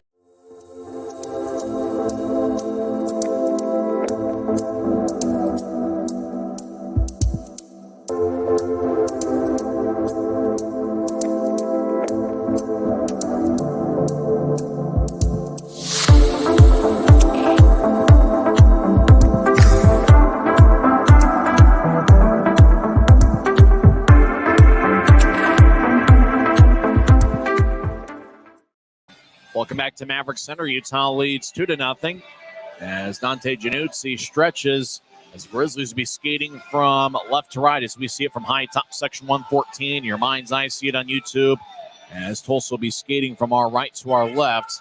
As Dylan Fitz will be out there to start the first period, the second period. Same five that started the game. Fitz, Penner, and Adam Berg. The Optum first goal of the game score with Kyle Mayhew and Quinn Wickers defensively. It was that three-man forward unit that picked up Utah's first goal 30 seconds into the game. It was Quinn Wickers that got the assist on the Adam Berg goal. Berg scored one goal earlier this year with Cincinnati. It's his second in a Utah uniform. For Tulsa, Yevdokimov will be out there with Mike McKee, Dougie Legrom. Taking the draw is going to be Carson Vogt. And Tulsa also with Michael Farron out there to start the second period. Grizzlies win the draw. Mayhew moves it ahead, passes wide of Adam Berg, and it's going to be icing. No, icing's waved off as now the whistle blows. Looked like for a second they were going to wave it off, but the whistle blew as Dylan Fitz shakes his head back and forth at linesman Craig Peterson. As Peterson talking with Fitz. As Fitz trying to figure out why icing was called, as he thought he got down there and negated it. So we get our first whistle 12 seconds into the second period. It's the middle of a three-game series. These teams will meet on Sunday afternoon at 3 p.m. Penner and Folk will take the draw for the second time here early in the second period. As we got a great Saturday night crowd. Last four home games have been outstanding in terms of attendance. Grizzlies win the draw. Mayhew back in the far side. Will skate towards Januzzi. Now he's behind Utah's net. As Mayhew in the black jersey, white numbers, professional green trim, throws over to Penner, who tips it to center ice. Goes back towards Utah's Fitz. Along the near side, moves ahead to Berg, who gains the line. Right side, backhand shot goes wide as he tried to reenact his goal in the first period. Grizzlies roll it back towards Berg, who hustles after it. Fitz, right wing, righty shot, saved by Sukanik. Puck goes over to the left side. Wickers overskates it, but gets it back, and he slides the Penner behind Tulsa's net as the puck kicks off of Burks. Make that Berg's stick, and Tulsa gets it back as Carson Vogt crosses center ice. He gains the line. Right wing pass towards McHugh. Fires lefty shot that goes wide. Puck glides along the near side. Berg chases after it as he gets to center ice and dumps it in. Grizz make their first line change of the second period as Tulsa will cross center ice. Boudria will fire it off the far wing boards. Januzzi with an outlet pass to Cutler. Cutler gets it center ice. He skates into the right circle as Cutler gets pushed, but he keeps the play alive and throws the head to Semick in the left point. Semick lefty shot goes wide. Cutler skates towards the near corner as he collides with an Oiler. Cutler goes down. Tyler Polson moves it out to center. As Yoon has a tap off of Farron's skate. It goes back to Semick. Delayed offside. Grizzlies have it. As Semick out to center ice. Left wing pass off of Messner's stick as Messner chases after it. So is J.C. Campagna. Hilderman loses it as Messner's pass was wide of Campagna. Tulsa will cross center ice with the puck 2-on-3. Oilers dump it in as a stick goes flying near Utah's bench. Center pass shot saved by Januzzi. Left wing Carroll shot saved by Januzzi again as the first shot was taken from the right side and bounced off of Januzzi and went to the left wing. Carroll fired away, but Januzzi makes that save as well as he has stopped the first four he has seen as play stops with 18:05 left in the second. As the first shot was taken by Michael Farron, and then Carroll fired away from the near circle. Tulsa changes things up. Reggie Millette talking things over. He'll be on the left wing. Taking the face-off will be Jimmy Lodge. Lodge this season has 2 goals and 3 assists in 11 games on +3 rating. Tulsa wins the draw. Carroll, left wing. Lefty shot is blocked about 5 feet in front of Januzzi. Stapley gets a rebound. He crosses center ice. He fires it to the far corner. As Costantini takes it, he skates around his net. He moves it ahead. Puck bounces to center ice. Stone fires it back in as it glanced off of Carroll's skate. Carroll gathers it, moves ahead to Millette, who trying to get it back to Carroll. Carroll gets it, right point. Lefty shot goes wide. Puck over toward the near side. They kick it to the corner, taken by Cole Gallant. Gallant and Millette. Millette goes flying into Gallant. Now left wing, Lodge with a shot that goes wide. It got blocked by a Grizzly. It's Costantini left side. Righty shot gets kicked away by Januzzi's pads. Stone near side will bounce it off of Costantini. Bouncing puck, Stone gathers it. And he'll carry it out to neutral ice. He gets around Millette. Backhand pass towards Burke, who gains center ice and dumps it in. Burke collides with Farron as Tulsa will ricochet off the near boards out to center ice. Long range pass connects as Folk drops it off for Sheriff. Sheriff left side walks in, gets around Januzzi, shot and a score. As Sheriff faked the shot, got around Januzzi and slid it past the goal line once he got behind the Utah netminder. So Tulsa gets on the board, 17:06 left in the second as Dante Sheriff gets his 9th of the year. Nice move by Dante Sheriff. As once he got to the left circle, is one-on-one between him and Januzzi. He got Januzzi off balance, got behind him, and was able to slide it past the goal line. So it's 2-1 Utah as Tulsa scores 2:54 into the second period. Dante Sheriff gets his 9th of the year. Draw center ice, won by the Grizzlies. Cutler goes down. The official this weekend has let them play a lot. As Cutler, near side, will slide it towards the Tulsa zone, cut off by Legrone. As the puck goes back to Dante Sheriff, the goal scorer. Sheriff gets to center ice. He gets tripped up by Cron. No call by the referee. As we mentioned, they've let them play here this weekend. As Quinn Wickers out to neutral ice, he crosses the center red line. Now he crosses the blue. Wicker skates to the corner. He gets back checked and taken off the puck by McKee. As Aragon delivers a hit on Yevdokimov, who gets spun around. Aragon collides with Yevdokimov. Cutler, right side, lefty shot. Saved by Sukanik. And after the whistle, Mike McKee wants to fight Cody Cron. Now McKee puts Cron in a bear hug, as McKee doesn't like the fact that Cron is just trying to play physical.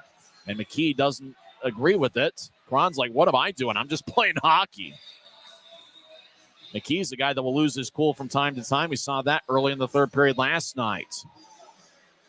Sheriff's goal, 2:54 in, was assisted by Carson Folk, who gets his 12th helper of the season. Now Brandon Cutler and Carson Folk have some words. No penalties on the play as everybody cease and desist and goes their own way. Draws give me the near circle of the Oilers zone. 16:29 left in the second. It's the Grizzlies 2 and the Oilers 1. Tulsa's outshot Utah 3-2 here so far in the second period. Penner will take the draw. He's got Fitz to his left and Berg to his right. Defensive pairing is Semick and Yoon. As Craig Peterson, the linesman, drops the puck, and it's won by Tulsa. They throw it between Semick and Yoon. It's going to be no icing, as Januzzi will get to Semick, who skates around Utah's net. Now Yoon lifts it high into the air. Puck bounces around center ice. Fitz gathers it, drops it off for Berg. Berg gets to the corner, and he gets blasted as he loses his balance. Big hit by Hilderman. As Fitz gets pushed in the near corner, puck rolls around towards Semick, who battles with Butcher. As Semick left point, fires a shot, goes wide. As puck goes over to Fitz in the right wing. Fitz gets hit by Boudria. As Tulsa gets to neutralize, Penner delivers a hit on Polson. Now Fitz gets pushed. Penner gains the line. Utah's offside as the whistle blows. And boy, the physical play is really starting to pick up. First period wasn't necessarily all that physical. Now Dylan Fitz having some words. Hilderman pushes Fitz. Berg steps in. A lot of jawing going on. Now looks like Fitz having some words for an Oiler. Well, you'd almost be better off just having Cron and McKee fight at center ice, because the official really isn't calling much here this weekend, and this one could get out of hand in a hurry. As referee trying to restore order. No penalties on the play, but a lot of staring and words being exchanged back and forth between the two clubs. And now some more words being exchanged out at center ice. Reggie Millette having some words for Utah, as the officials are letting them play, but I think both teams are wanting to take advantage of the fact that the officials are letting them play, as they have noticed very few penalties here this weekend. And tonight, only match and roughing minors late in the first period. As the draw goes between the two Grizzlies defensemen on a neutral zone face-off. Wickers chases back deep in his own zone as he gets pushed by Millette. 2-on-2 battle behind Utah's net. Grizz skate from left to right here in the period. As Carroll kicks to the corner for Millette. Back to Carroll. Left point. Lefty shot is blocked away. Mayhew got a piece of it. As Quinn Wickers will chip it out to center ice. Goes back to Tulsa as Millette fires it back in as the puck wobbles on its side. Taken by Campagna. Make that Carroll.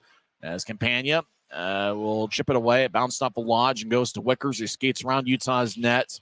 He'll chip it off a stanchion. Tulsa keeps it in. Oilers right side. Millette shot goes wide as the puck rolls along the far wing boards. As it goes deep in the Oilers zone, Carroll collides with Cutler behind Tulsa's net. That's going to be a penalty on Brandon Cutler, as Carroll crashed into the boards with some assistance from Brandon Cutler. Boarding is going to be the call, and Tulsa is going to be on the power play for the first time tonight. Cutler argues his case as the Tulsa trainer is going over to check to see if Andy Carroll is okay. Carroll on two knees right now as he's looking up. Looks like he's in a bit of pain. As Brandon Cutler will go to the penalty box and sit for 2 minutes. 15:03 is left in the second period. Carroll is limping on his left knee as he looks up at the video board.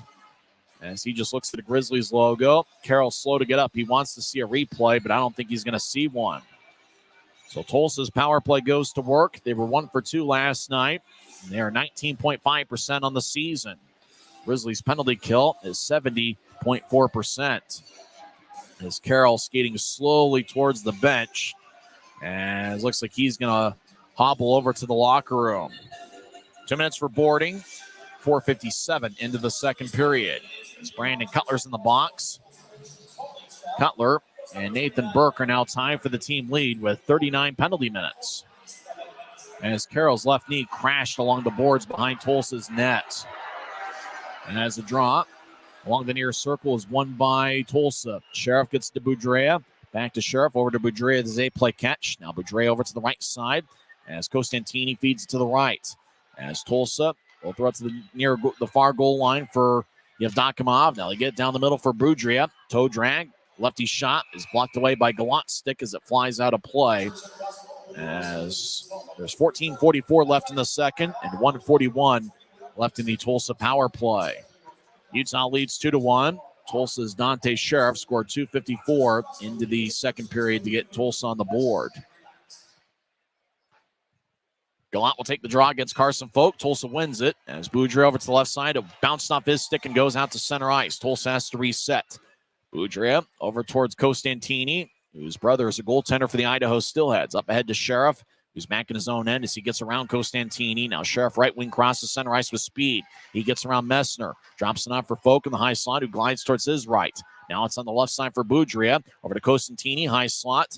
Costantini over to Folk along the far boards. Costantini dances around and gets up top for Costantini. Righty shot goes wide. He went stick side on Januzzi. As Mayhew gathers it, skates around Utah's net and clears it all the way out. Puck wings along the far wing boards. Both teams will make a line change. 14 minutes and counting left in the second, and halfway through Tulsa's first power play of the game. As Legrone gains the line, stops on the right point, and feeds it across to Sheriff. Sheriff, left circle, stops and gets it to Hilderman up top, left point. Now across to Legrone. Legrone back to Hilderman, who gets it to Sheriff along the near wall. Sheriff surveys. Now he'll continues to hold on to it. Sheriff just outside the left circle. Now gets it to Hilderman. High slot, righty shot, saved by Januzzi. Grizzlies gather it. Yoon will slide it ahead. Sheriff gathers it left point. He skates towards his right. Sheriff drops it off for Legrone. A fire righty shot that goes wide. Thomas gathers it. He'll tap it off the far boards. Tulsa keeps it in. They slide it across to Hilderman. Late in the power play. Now they get to the right side. Now up top for Legrone. One-timer, and he didn't get much on it. As Grizzlies gather, Adam Berg clears it out. Less than 10 seconds left in the power play. 13:08 and counting left in the second as Cutler stands up as he's ready to exit the penalty box right now. Successful penalty kill for the Grizz. Tulsa crosses center ice. Left wing pass to Polson. Polson enters left point. Righty shot saved by Januzzi. Puck goes back toward Dougie Legrone. Legrone actually didn't get it as a puck rolled along the near wall. Cutler advances it to center. Aragon over to Karan, who skates towards the right side. Karan around the net, gets poked away by Hilderman. As puck in the near corner, Aragon gets double teamed. Tulsa comes out of the pile with a puck. They advance it ahead to center ice. Polson gets it poked by Wickers. Now another Oiler gets it. Butcher skates down the middle. Righty shot is blocked. Didn't get much on it. Wickers got a piece of it. As Tulsa along the near side, Michael Farron, left wing, shot is blocked by Wickers. Now right side, Tulsa gets it across to McKee. Left side, shot is blocked away by Januzzi. Wickers gets the rebound, spins along the far wall. Keeping it in Tulsa. Righty shot, kick saved by Januzzi. As Cron has it bounced off him. Now left side, Polson, righty shot, hits the side of the net. As Januzzi lost a stick, it's on the near side. As Dallas Comu over to the left side, shot saved by Januzzi. Grizzlies hack away, get the rebound, and clear it out to center. 11:53 and counting left in the second. Utah still leads 2-1. Right side, shot, glove saved by Januzzi. He holds on. The shot was taken from Michael Farron over in the right point. The fans having a good time here at Maverik Center. It's the Grizzlies 2 and the Oilers 1. We're back in 1 minute on the Grizzlies Hockey Network. At Smith's, shop Kroger brand products for all of your favorite things this holiday season. Because our proven quality products come at exceptionally low prices. And with a money-back quality guarantee, every dish is sure to be a favorite. These are a few of my favorite things. La la la la, la la la la. Whether you shop delivery, pickup, or in-store, Kroger brand has all your favorite things. Smith's. This isn't just copper. It's our job. It's food on our family's tables. Without it, we couldn't stay in touch. It's what keeps our homes warm. And our lights on. It's the power behind the team. And a greener, brighter future. This isn't just copper. It's a proud Utah and a strong America. It's the Grizzlies 2 and the Oilers 1. 11:49 is left in the second period. Adam Berg scored 30 seconds into the contest, and then 2 minutes and 12 seconds later, Aaron Aragon made it 2-0. Dante Sheriff got Tulsa on the board early in the second period with his 9th of the year, 2:54 in, with Carson Folk and Anthony Costantini getting the assists. On the Aragon goal, they added an assist to Cole Gallant, who picked up his 13th of the season. Gallant now has 3 assists in this series. He had 2 last night in Utah's 3-2 win. As Grizz win the draw, as they're in their own zone, Burke battles with Reggie Millette, 2-on-2 battle. Yoon surveys, puck squirts towards the point. Hilderman collides with Yoon, as Millette will bounce it off a Grizzly player. As Burke moves it ahead to Gallant, it looks like it's going to be icing on Utah, as we get a whistle with 11:32 left in the second. Now, next time you come to a Grizzlies game, make sure to stop by the team store. I really like kind of the cream-colored stuff the Grizzlies have. I got to get down to the team store. It seems like every time I walk past the team store, it's always closed. I always wish I had a key to just open it up and get some of that cream-colored stuff. Grizzlies win the draw. Yoon will tap it off the near glass as the puck wobbles to the high slot, keeping it in. Lodge will take a righty shot that's blocked by Semick. And the puck goes to Gallant, who crosses center ice. Gallant gains the line with speed. Over to Stapley. He gets blasted by Hilderman as Burke skates over there to confront Hilderman. Luckily, Stapley got back to his feet. As Hilderman goes down, it's going to be a penalty. Boy, that's going to be on Burke for tripping. Skating ends Reggie Millette. Right side shot. Stick saved by Januzzi. What a big hit. Hilderman just blasted Brett Stapley over on the right side. It wasn't called. And then Burke was over there playing hockey with Hilderman on the near side. And Burke gets 2 minutes for slashing. So Burke's going to the box, and Tulsa goes to the power play for the second time in the second period. Well, luckily, Stapley got back to his feet quickly because Hilderman laid him out big time in the near circle of Tulsa's zone. 11:04 left in the second period. Now it looked like a good call there, tripping by Nathan Burke, even though I think they called him for slashing. 11:04 left in the second period. Utah leads 2-1. Second power play for Tulsa here in the second frame. Grizzlies win the draw. Wickers rolls it around. Tulsa keeps it in. Oilers far corner as Yevdokimov loses it. Wickers gets pushed by Yevdokimov far corner as the Oilers get it back to Yevdokimov. He overskates it. Gallant behind Utah's net gathers it, and he saucers it out of the zone. As the puck got a little bit of air under it on it neutral ice. As Sukanik moves it ahead. Oilers left wing pass to Folk, who crosses center ice. Folk gains the line. Poked away by Mayhew. Gallant will backhand it out.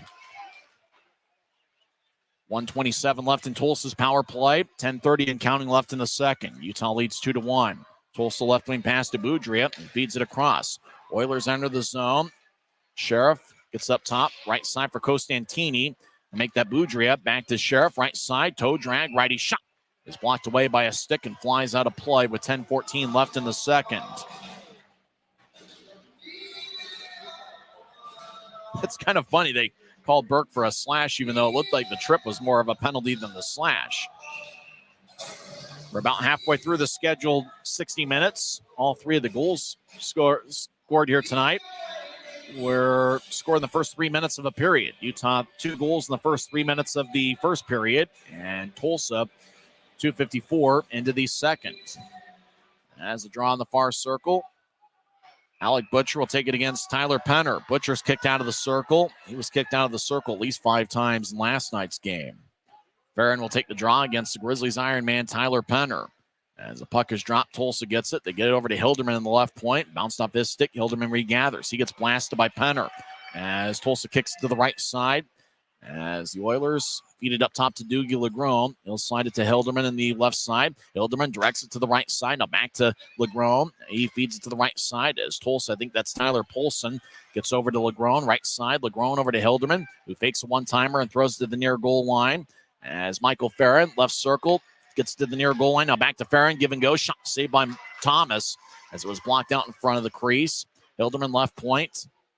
Gets to the near side for Butcher, who kicks it over the stick of Michael Farron as Polson rolls it around. Less than 30 seconds left in the power play. Legron, righty shot, is blocked by Thomas. It kicks to the right corner. Thomas has a bounce off his stick. It rolls to the left point. Hilderman keeps it in. As he'll get to the high slot for Legron. Now to the right side for Polson. He'll skate in. Righty shot is blocked away by Januzzi. Now Hilderman, right side, dance around in the point. Now he'll get over towards Polson. One-timer goes wide as Burke's out of the box after Penner cleared it out. 9 minutes and counting left in the second. Utah leads 2-1. Grizz are 2 for 2 on the penalty kill here so far. As Hilderman back behind his net. Hilderman is a big guy at 6'1" and 207 pounds. One of the strongest players in the Oilers club. He'll throw it to the far side. Now an outlet pass to center. It's poked away by Fitz. It goes to Komu. He gains the line, but the whistle blows as the Oilers are offside. 8:40 is left in the second period. As the draw comes back to neutral ice. It's like we're having a lot of fun here tonight. And once again, a great Saturday night crowd at Maverik Center. Utah is 3-2 this season against Tulsa. Grizz have won all 3 matchups here at Maverik Center leading into play tonight. Draw on the near side is won by Utah. As Aragon, who had 4 shots in the first period, fires it off the boards near Utah's bench. Tulsa gathers at center ice. They fan on a pass as Fitz will move it ahead off the near boards. Cron chases after it, but it goes to Mike McKee, who skates around Tulsa's net. McKee gets pushed by Cron as Cron loses a stick and pushes McKee along the boards. Cron chases after a stick at the Tulsa blue line as the Grizzlies skate around their own net. As Mayhew over to Fitz, who gets it out to neutral ice. As the puck goes back to Calvin Watson, he fires a right wing pass off the far boards. Mayhew delivers a hit. As Reggie Millette gets pushed by Fitz. Millette gets held up by Fitz. Millette will feed it over to the right point. Oilers with a righty shot gets redirected to score. As Tulsa ties it up. As looks like it got redirected by Anthony Costantini out in front. Now make that Calvin Watson. Watson has a redirect off his stick as he gets his 5th of the year. And 2 unanswered by Tulsa here in the second period. And it's now a 2-2 game. But the original shot was taken from the right point. It got redirected by Watson's stick and lifted and went over the left shoulder of Dante Januzzi. As Watson gets and Millette get a pat on the back from head coach Rob Murray. As Oilers have scored 2 unanswered here in the second. Tulsa has outshot Utah 26-12 and a huge edge here in the second period. Grizz win the draw. Cutler dumps it in. He gets pushed by Boudry along the boards. That's going to be a penalty. Interference is the call, and the Grizzlies are going to be on the power play for the first time tonight. As Carl Boudria gets 2 minutes for interference, as Cutler was along the near side, dumped it in, and was trying to chase after the puck, and Boudria just threw him along the glass. 7:50 is left in the second. The Grizzlies' power play goes to work. Utah scored on their only power play in last night's game. As looked like a good call from the referee, who's trying to restore order in this game. We're tied at 2. Tulsa has outshot Utah 11-2 here so far in the second period. Messner will take the draw for Utah. He's got Fitz to his left and Cutler to his right. Up top is Campagna and Yoon.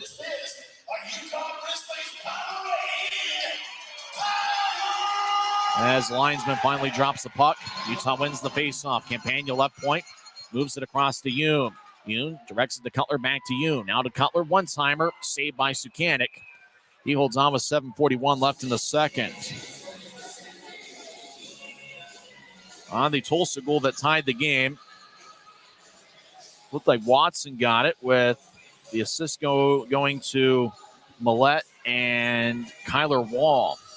Although they put 28, which would be Dallas Como getting credited for the goal even though it looked like Watson. I don't know. I saw the 2 and a 0. I thought it was a 20. Maybe it was 28. 7:41 left in the second. Draw one by Tulsa. They're shorthanded as Mike McKee will backhand it towards Campagna, keeps it in. As Tulsa back on the right side, as they fire it to the left point, Campagna keeps it in. 2 times Campagna's kept it in on this power play. Yoon over to Campagna, left side, who glides towards the corner, now feeds it up back up top for Yoon. Yoon directs it to Cutler, one-timer, and gets hacked away. Fitz with a shot, and couldn't get much on it. Grizzlies left side, Campagna, lefty shot goes high. Puck rolls along the near boards. Cutler on the right point gets it as he skates towards his left. Cutler now in the left circle as Messner got bounced. He went heels overhead. Cutler over to Campagna, right side. One-timer's blocked as Tulsa gets dragged down by Cutler. Campagna keeps it in right side. He backhands it across to Yoon, who gets it off the far wall. Yoon over to Messner. One-timer saved by Sukanik, who just absorbed it around the Oilers logo at the front of the jersey. 6:50 left in the second. They're exactly halfway through the power play as both teams will change things up. Drow's going to be in the Oilers zone. Nick Messner talking with the referee as Messner got pushed in the slot, and he ended up going down and went heels overhead. Stapley's out there. He'll take the draw with Gallant to his left and Berg to his right. That's Adam Berg. Up top is Messner, or make that Mayhew, and Burke. Nathan Burke, as Tulsa wins the draw, they throw it to the left point. It bounced off of Mayhew's glove. He drops it and keeps it in. Mayhew over to Burke, right side. Now Stapley in the right point. Stapley surveys. He skates towards the right circle. He continues to hold on to it. He gets around Burke. Now he feeds up top to Mayhew. Back to Stapley, right side. Stapley slides across. One-timer to score! Cole Gallant with a blast from the left circle as Utah's taking a 3-2 lead. What a rocket off of Cole Gallant, stick into the back of the net. Cole Gallant, more like Gold Gallant here in the second period for Utah. As everybody pats him on the head as Cole Gallant gets his 7th of the year.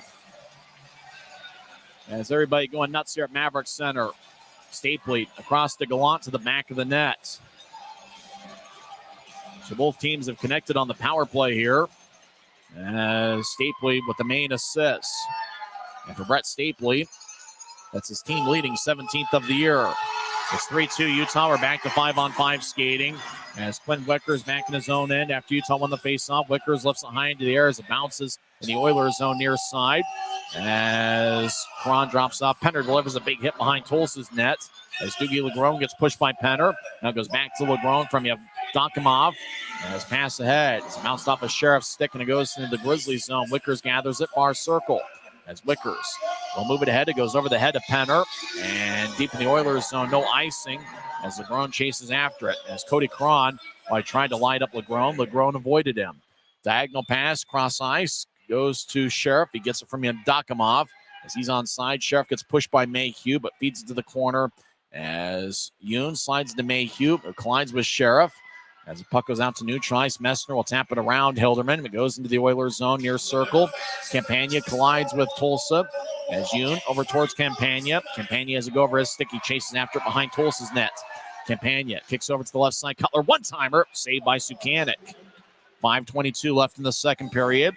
It's 3-2 Utah. That was the score we had after 3 periods last night. Gallant's power play goal was scored 13:30 in with Brett Stapley and Kyle Mayhew getting the assist. We'll come back in 1 minute as the Grizzlies are up by 1 on the Grizzlies Hockey Network. We keep this love in a photograph. We make these memories for ourselves, where our eyes are never closing, our hearts are never broken, and time's forever frozen still.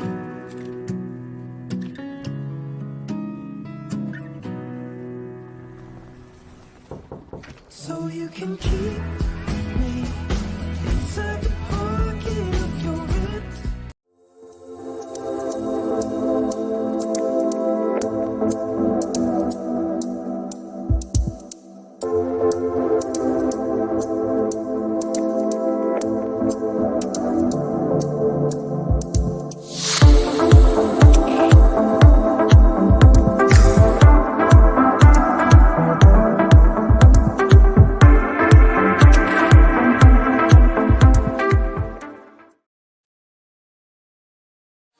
Utah 3, Tulsa 2, 5:22 left in the second period. Draws going to be in the offensive zone for Utah. As Utah skating from left to right here in the second period. Mick Messner will take it with Campagna and Cutler. Utah wins the draw. Campagna gets over to Yoon, over to Semick. One-timer is blocked away as Butcher got a piece of it. Puck ends up towards the middle, lifts in the air. Cutler drops it and skates around Tulsa's net. Cutler, puck flips high into there again. Cutler gloves it and drops it and gets it to Semick in the right point. He moves it across to Yoon, who fires towards the net. It goes wide. Cutler around the net. East to the right side, gets to Messner. Right side, lefty shot, and a blocker saved by Sukanik. As Yoon around to Campagna behind the net. Campagna near side shot. It's part of the post and part of Sukanik. Puck still in plays. Campagna over to Messner. Shot and score! Messner went bar down as he roofed it over the right shoulder of Tomas Sukanik. And the Grizzlies have taken a 4-2 lead.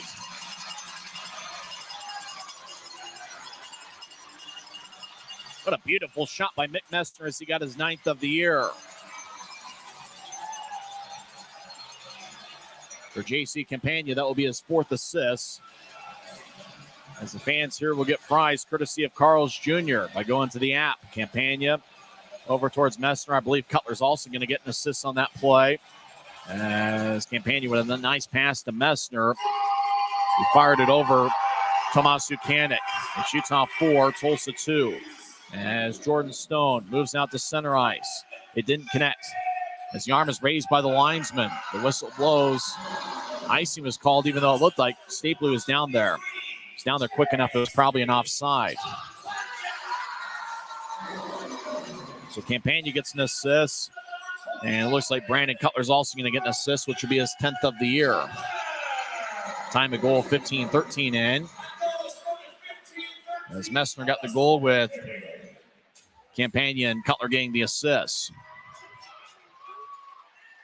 Stone and Thomas will come off as Wickers and Mayhew will enter. Draw's going to be in the Grizzlies zone as icing was the call with 4:37 left in the second. Fans are going nuts here at Maverik Center. 4 goals on 18 shots against a pretty good goaltender in Tomas Sukanik, who was just reassigned to the Oilers back from the AHL's San Diego Gulls.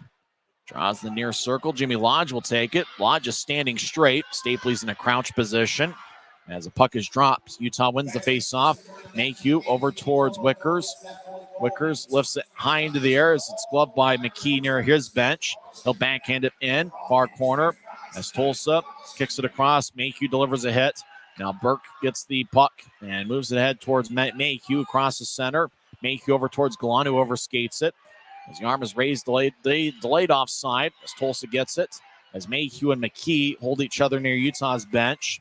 Burke battles. Reggie Millette gets pushed by Burke. Now the puck goes towards the right side. Burke and Millette continue to have a grab of each other. Penalty is going to be called as Millette gets dragged down by Nathan Burke. Now some real pushing and shoving as Cole Gallant skates over there. As Reggie Millette with his helmet off as Nathan Burke dragged him to the ice. Now Cole Gallant mixing things up with Jimmy Lodge as the fans enjoy the physical play here. 3:59 left in the second. A penalty is going to be called, and I imagine it's going to be on Nathan Burke. As Burke now skates towards the bench, a penalty was called by the referee. Who's it going to be on, though? As Burke was the one to drag Millette. That's going to be holding, and it's going to be on Reggie Millette. So it's going to be a Utah power play. And the fans, once they realize that the power play is going to be Utah's, they cheer in celebration. The Grizzlies were up 4-2 with 3:59 left in the second period. It's Utah's second power play of the night. They're one for one here tonight, and they are 2 for 2 in this series. So Reggie Millette gets 2 minutes for holding. 16:01 into the second period. Stapley will take the draw. He's got Gallant to his right and Adam Bird to his left. Up top is Burke and Mayhew. And is waiting for the linesman, Andrew Collins, to drop the puck. It's been a fun one here so far. Let's draw one by Utah. Burke over to Mayhew in the high slot. Grizzlies spread out in the offensive zone. Now Stapley gets it right side. He feeds to Burke. Burke directs it to Stapley right side. Stapley fires towards the net and it goes wide as it got redirected by Tulsa. As Mayhew left point will skate towards the middle. Now he gets to Stapley. Stapley glides towards his left. Now he gets to Burke. He feeds it back up top for Mayhew. Mayhew over to Stapley. One-timer. Saved by Sukanik. Rebound goes out to Tulsa as they clear it out. Januzzi lets Mayhew chase after it as it was in the goaltender restricted area. Tulsa gets some new skaters on the ice. Mayhew gets the new tries. Drops it off for Burke. Burke with 9 goals this season. Feeds a left wing pass towards Berg. Tulsa pokes it away and it goes back to center.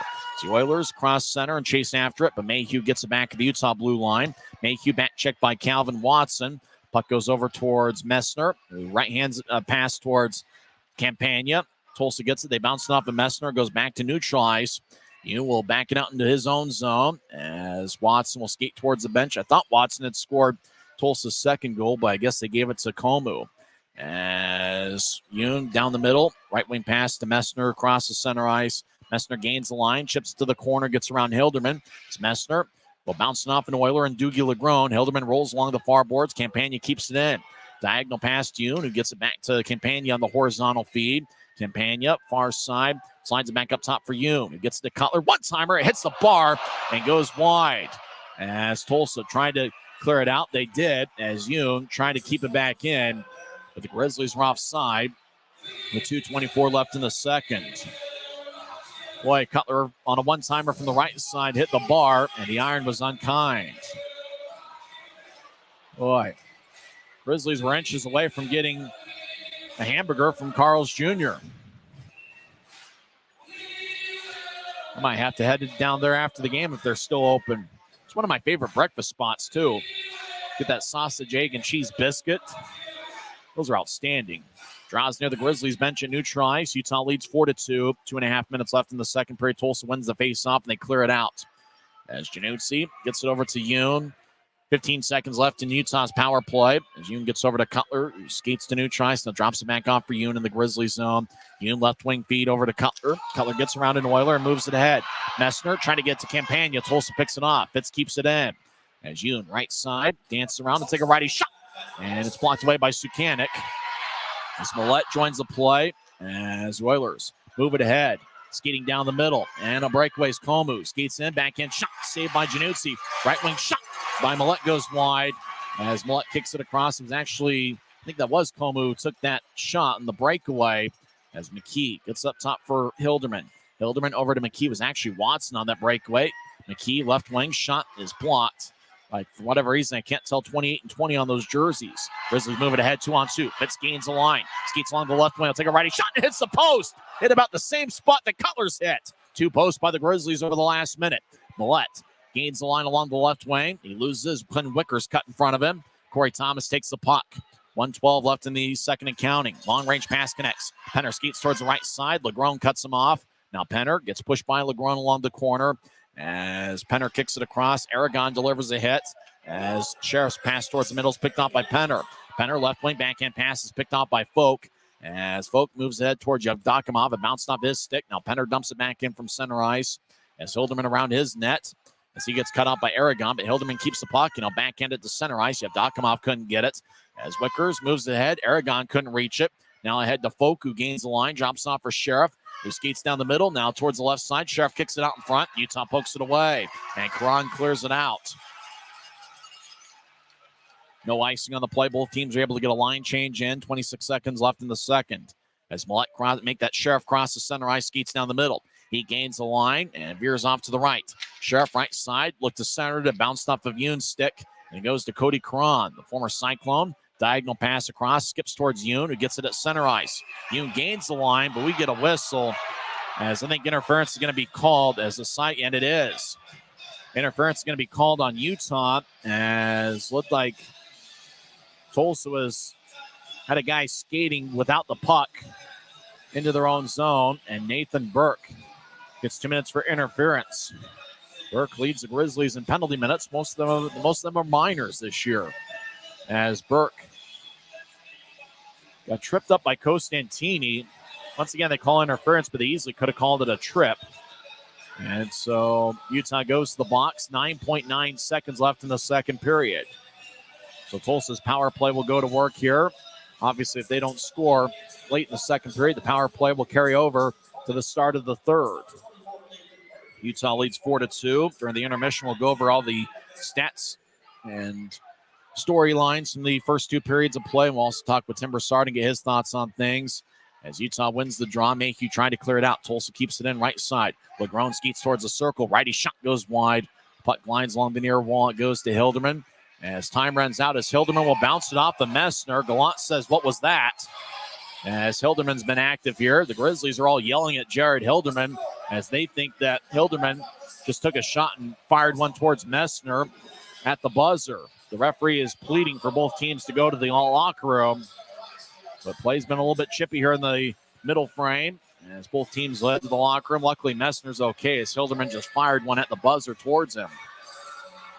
When we come back, we'll recap the stats and stories from the first two periods. As Utah leads 4-2. The Grizzlies have done a good job protecting leads here after two periods. As both teams will head to their respective locker rooms. Grizzlies 2 goals in the first, 2 in the second. Both of Tulsa's goals came in the second period. We'll come back and recap the second period as Utah leads 4-2 on the Grizzlies Hockey Network.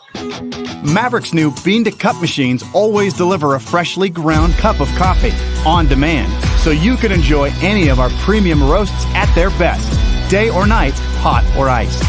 Enjoy a fresh cup today. At Smith's, shop Kroger brand products for all of your favorite things this holiday season.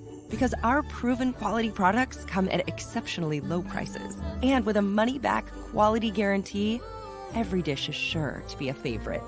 These are a few of my favorite things. La la la la, la la la la. Whether you shop delivery, pickup, or in-store, Kroger brand has all your favorite things. Smith's, fresh. This isn't just copper. It's our job. It's food on our family's tables. Without it, we couldn't stay in touch. It's what keeps our homes warm. And our lights on. It's the power behind the team. And a greener, brighter future. This isn't just copper. It's a proud Utah and a strong America. From commercial to recreational truck accessories, Mountain Land Truck Outfitters has got what you need. Flatbeds, spray and bed liners, lifts and leveling kits, wheels and tires. Mountain Land Truck Outfitters proudly uses a brand you know and trust. And with our experienced, knowledgeable, and friendly staff, your visit here will be informative and enjoyable. Stop into our convenient location in Provo at 265 South 100 West or call 801-225-4637 to get a quote for your fleet or individual truck. Since 1939, America First has helped people start businesses, buy homes and cars, and achieve their financial goals. Today, our top priority is still the financial success of you and your family, which is why we're giving new members $100 when they sign up for a basic savings and checking account, and another $100 when they upgrade to premium checking and enroll in and use direct deposit. So head to AmericaFirst.com today and join the credit union that always puts its members first. Now we're done with two periods here at Maverik Center, and Utah leads 4-2. Grizz scored 2 in the first and 2 in the second. Both of Tulsa's goals came in the second period. Adam Berg, 30 seconds into the contest, became the Optum first goal of the game scorer as he fired a backhand shot from the right side that trickled past Sukanik. Wickers with an assist, and then Aragon made it 2-0 as he scored 2:42 in. His second in the Utah uniform with Cron and Gallant getting the assists. Tulsa outshot Utah 15-10 in the first period, but Utah had a 2-0 lead. Dante Sheriff got Tulsa on the board, 2:54 in, as he was in the left circle, and then instead of taking a shot, just skated towards Januzzi, made a nice move, faking to his right, going back to his left, got the puck around Januzzi, and then snuck it past the goal line. It was Sheriff's 9th of the year, Carson Folk and Anthony Costantini with the assists. Tulsa had a redirection out in front. The shot was taken by Hilderman in the right point. I thought it was Calvin Watson, 20, but they gave the goal to Dallas Comu, number 28. I easily could have just mistaken the jersey numbers. Comu had 1 goal in 11 games with Savannah last year, so it's not his first pro goal. Comu was just signed yesterday. He's making his second appearance in a Tulsa uniform as he's a +1 and had 1 shot, and that just happened to find the back of the net. That tied it up at 2. Play was a bit chippy in the second period. Grizzlies got on a power play after Carl Boudreaux got an interference minor, 12-10 in. Cole Gallant capitalized for a 7th of the year with Brett Stapley and Kyle Mayhew getting the assist. Stapley was on the right side and moved it across to Gallant on the left, and Gallant's one-timer went past Sukanik. As Gallant has really had an outstanding game, as he has 1 goal and 1 assist and a +1 rating. He's only taken 1 shot, and it just happened to find the back of the net, as that gave Utah a 3-2 lead. And then the Grizzlies scored a 5-on-5 goal, 15-13 in, as Campagna and Cutler were both behind Tulsa's net.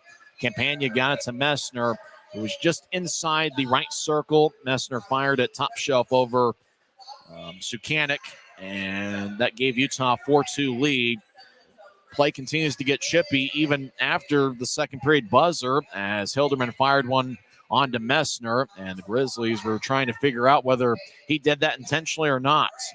Could be a very chippy third period here, as Grizzlies have the 2-goal lead. We mentioned earlier on the Grizzlies are 7-0 at home when scoring first. Here at Maverik Center, when leading after 2 periods, the Grizzlies are 7-1. Utah leads 4-2. Grizz were outshot 13-9 in the second period. Tulsa has a 28-19 edge through 2 periods. Aaron Aragon had 4 shots. All of them are in the first period, but he still leads the club. Dylan Fitz and Brandon Cutler each have 3. Brett Stapley, Mick Messner each have 2 shots, with one of Messner's 2 finding the back of the net. And then 1 shot each for Berg and Gallant. Those guys had 1 goal and 1 shot. Campagna, Burke, those 2 each have 1 shot as well. For Tulsa, 28 shots. They're led by Andy Carroll, who had 4 shots. Carroll bounced his left knee off the end wall in the net that the Grizzlies are firing into in the second period, with Nathan Burke trailing. Burke got a penalty for slashing, 8:56 in, and we hope Carroll's okay. He limped to the locker room, and I don't think we saw him after that. Luckily for the Oilers, they were rolling with 7 defensemen tonight, so they'll still have 6 deep in, even if Carroll can't come back in the game. Scoring chances through 2 periods, Utah had 9 and Tulsa had 11. 7 of Tulsa's 11 scoring chances came in the second period.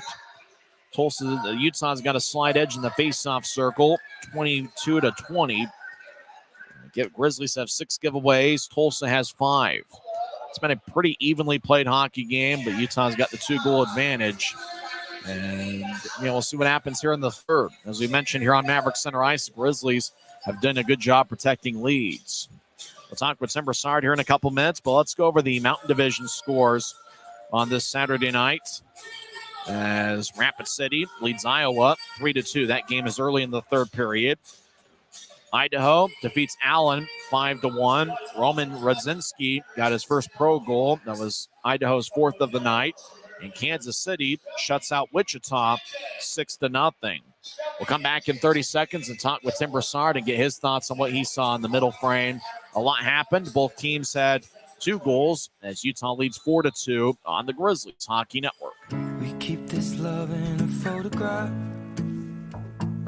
We make these memories for ourselves, where our eyes are never closing, our hearts are never broken, and time's forever frozen still.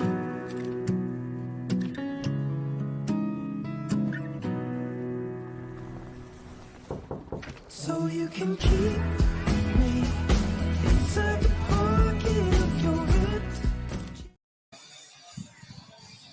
Welcome back to Maverik Center as Grizzlies have a 4-2 lead. There was a lot that happened in the second period, as I'm joined by Director of Grizzlies Insiders, Tim Broussard. Tim, what stood out to you in that second period? Oh, boy, here we go. That is the question. What a loaded question there is.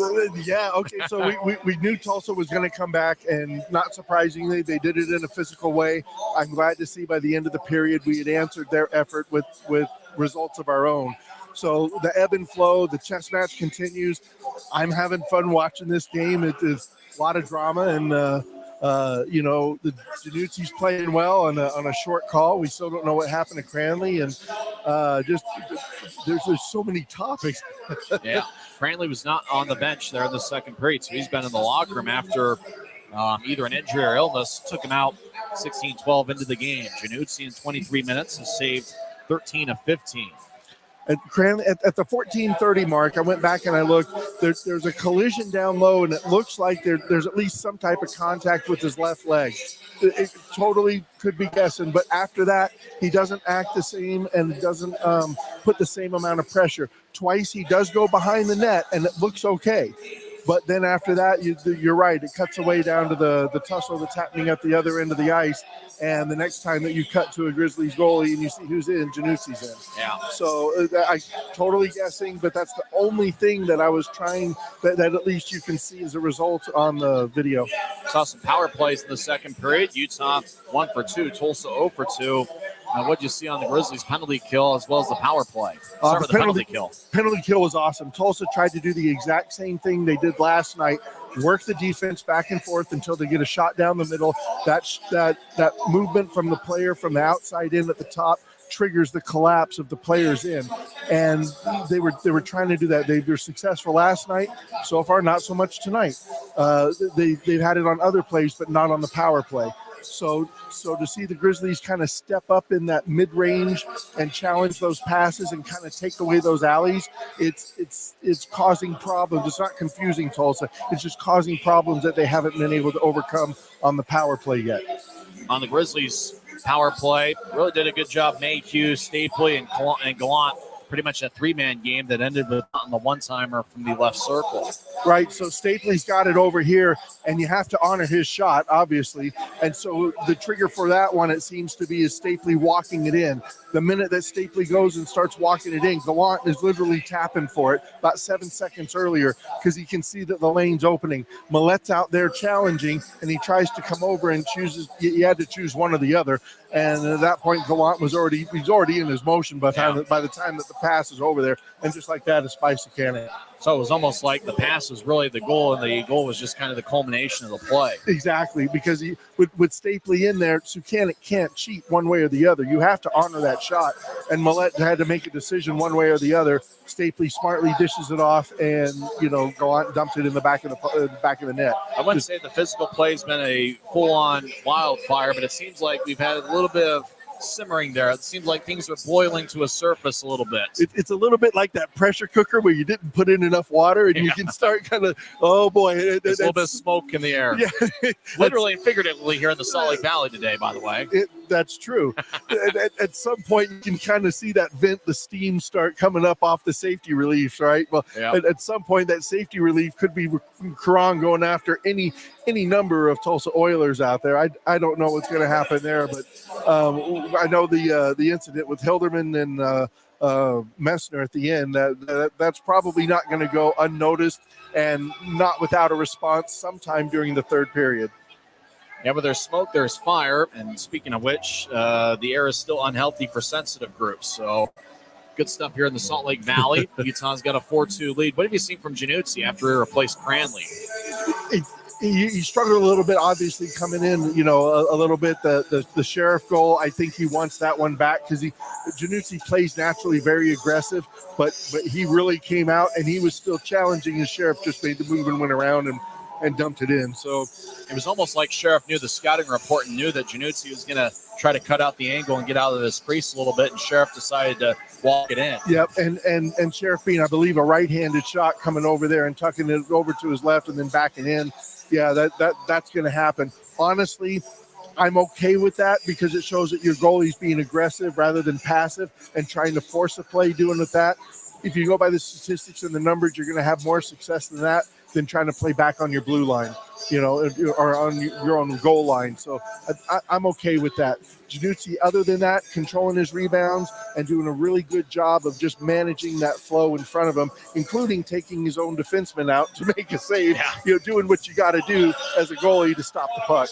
It's kind of interesting. I imagine Sukanik, I'm not sure when his flight was coming into the Salt Lake Valley, but we know he's probably a little bit of a better goalie than what he's shown here in the first two periods. Right. Maybe it's the altitude. You can always throw that out there, right? But to be thrown out there and the other thing is you've got AHL defense in front of you. You also have AHL attackers coming by, but there's a little bit more predictability in that flow, and maybe he is not used to seeing those lanes and alleys that are coming in at him right now, and he's having to take more of that that take charge type goalie mentality, and it just takes a minute or two to gel with your defense. Like, hey, how are we playing this 50-50 between me and you? Am I coming this way? Are you covering this? How far can I come out? Because he's a very aggressive goalie, so he's got to kind of learn with his defense what is comfortable between that range that his defense is going to pick up and evacuate out of the zone, and then what's expected of him to take and cover and get a face-off. Nothing much you could have done on that Messner goal. That was just a blast from Mick Messner. It was in a perfect spot. Yeah. Okay, so before then was the beautiful pass by Campagna coming out of the corner and just right to him, and Messner's already down in that position, like already shooting. And yet another instance of superior interior passing that we had noticed started happening at the end of last night's game, and Grizzlies are kind of getting a flow with that. Well, that's amazingly awesome. That only leads to good things, and that's why we got a 4-2 lead. Amazingly awesome crowd here at Maverik Center once again tonight for the fourth straight home game. Yeah, and how about the crowd? Yeah, Yet another one. This is, if you're not here, honestly, folks, you are legit missing out. You've got one more chance tomorrow, and that'll be the last game of the year, obviously. But come on out tomorrow. It's a day game, 3:10 start. Yep, 3:10 start. Get the kids out of the house, have fun. You still have time to do your New Year's resolution and traditions and all that kind of stuff. Come out to the game. This is legit fun. Make sure to DVR the football games and come out tomorrow. Last game of 2023. Remember, the Grizzlies only have 3 home games in the month of January. That's going to be January 24th, 26th, and 27th against Rapid City. That Saturday, January 27th, is going to be a big one. That's going to be Guns and Hoses Day. Go Fire. Go Fire. Beat Go police. Fire. Thanks for the time. We'll talk to you during the postgame show. Thanks, Tyson. Utah leads 4-2 as they've gotten goals from 4 different players. Everybody's contributed to the cause. We'll see how this third period unfolds when we come back on the other side as Utah leads Tulsa 4-2 on the Grizzlies Hockey Network.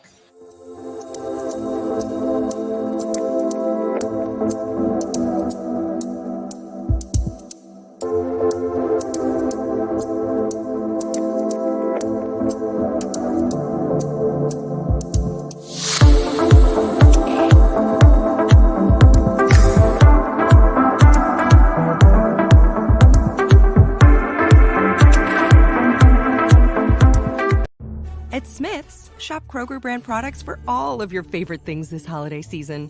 Because our proven quality products come at exceptionally low prices. And with a money-back quality guarantee, every dish is sure to be a favorite. These are a few of my favorite things. La la la la, la la la la. Whether you shop delivery, pickup, or in-store, Kroger brand has all your favorite things. Smith's, fresh. This isn't just copper. It's our job. It's food on our family's tables. Without it, we couldn't stay in touch. It's what keeps our homes warm. And our lights on. It's the power behind the team. And a greener, brighter future. This isn't just copper. It's a proud Utah and a strong America. Utah leads Tulsa 4-2 heading into the third period. This broadcast is presented by Rio Tinto Kennecott, producing premier American copper and proudly celebrating 120 years of operations in the Utah community. Grizzlies hockey also brought to you by Smith's, Market Fresh, Money Smart, and by Mountain Land Supply Company, where they are committed to making their customers' business better, progressive change, creating a remarkable experience, and enriching our community. Grizzlies hockey also brought to you by America First Credit Union and Coca-Cola, where real magic is only a sip away. Grizzlies have a 2-goal advantage. In terms of scoring chances, Tulsa has that edge 11-9. Dante Januzzi replaced Will Cranley, 16-12 into the contest. Cranley stopped all 13 we have seen. He is not on the bench right now. He exited the game late in the first period, and he's been in the locker room throughout. Not sure what's wrong with him. Tim believes that there was a collision about 14 minutes into the first period, and it might be lower body. Messner will take the draw as Grizzly is going to be shorthanded the first minute 51 of the third period as Nathan Burke got an interference minor 1950 into the third. Grizzlies shorthanded. They win the draw as Kyle Mayhew gets after Utah, wins the faceoff, and he saucers it airborne towards Sukanik, who stops it and gets it to Jared Hilderman. as the Oilers start their attack from left to right. They cross center ice. Left wing pass. As they gain the line, they lose it. As Kyle Mayhew will clear it back out. Sukanik stops along the far goal line and drops it behind his net for Hilderman. As Tulsa resets, 1:23 left in their power play. Right wing pass to Sheriff, who's got a goal tonight. Sheriff gains the line, trying to throw it to the corner. He battles with Messner. It kicks to Wickers, who clears it all the way out. Puck on its side and wobbles around as Hilderman gathers it. He skates around his net. Hilderman, left wing pass as the Oilers cross center. They kick it across off the boards to Legron. Legron has to stop to get it. Now he gets to Hilderman, who feeds a left wing pass to Sheriff, who drops it off. You have Nakimov around the wall as the puck glides along towards the near side. Carson Folk gets hit by Wickers. Grizzlies gather it as Mayhew will bounce it off a Sheriff stick. It goes to Berg, who clears it out. As Adam Berg chases after it, Costantini gets there. Berg on a back check took it away. Berg right side gets hit by Sheriff. Sheriff took the puck away. As Sheriff gains the line, right side gets around Thomas. Sheriff goes down wanting a penalty. Oh, they're going to call it. Tripping's going to be the call on Corey Thomas. He can't believe it. As Sheriff was trying to skate around him, and he lost his balance. And the referee, who wasn't really in a grading angle to see it, but he made the call as Thomas joins Nathan Burke in the penalty box. Tripping's a call, so Tulsa's going to get a 5-on-3 for 33 seconds, and then they'll continue with a 4-on-3 with a 5-on-4 after that. As the stick was there, the referee was behind the play a little bit. Fans saw the replay, and they weren't quite sure of it. Thomas's penalty is 1:18 into the third period. 5-on-3 power play for 33 seconds. Utah leads 4-2. As a critical opportunity for Tulsa to get back in this game. Draw one by Utah. Wickers feeds it to the near side. As action along the near wall, Hilderman gets over to Carson Folk. Right side, Folk slides it across to Kyler Wall, who kicks it to Hilderman. Hilderman switches places with Wall as Hilderman over on the left side throws it to Sheriff. Dante Sheriff across to Folk, who kicks up top for Hilderman. Right side one-timers blocked by Penner. Puck goes over to Wall. Wall slides to the far goal line. Shot, kick, saved by Januzzi. Now over to Wall. Shot, and it goes wide. As Burke's out of the box, it's now 5-on-4. Folk skates towards the left side, drops it off for Wall, who kicks it across to Hilderman, who directs it back to Wall, who's now in the high slot. Wall fakes a shot, gets the Sheriff back to Wall. One-timer, saved by Januzzi. Rebound goes to Utah. Yoon gets it, and he saucers it out. Grizzlies make a full line change. 5-on-4 power play for the next minute and 5 seconds. Right wing pass to Wall, who gets to center ice, and he'll dump it in. Wall's got good size at 6'2" and 235 pounds. Wall behind the net gets pushed by Semick. As Wall kicks the fair on the right side, who directs over to Hilderman, who swings and misses. Messner gets the puck. He skates down Broadway. Messner, 2 shorthanded goals this season. Skates down the middle. It's kicked away by Poulsen as Messner avoids Sukanik. As Tulsa crosses center. Farron gains the line, throws it to the near side. Farron gets it back. He'll throw up behind his back for Poulsen, who kicks up top for Costantini, but Poulsen bobbled the puck. Now it's taken by Messner, clears it out. 25 seconds left in the Tulsa power play. Grizzlies make a change as Tulsa crosses center ice with speed. Now they gain the line.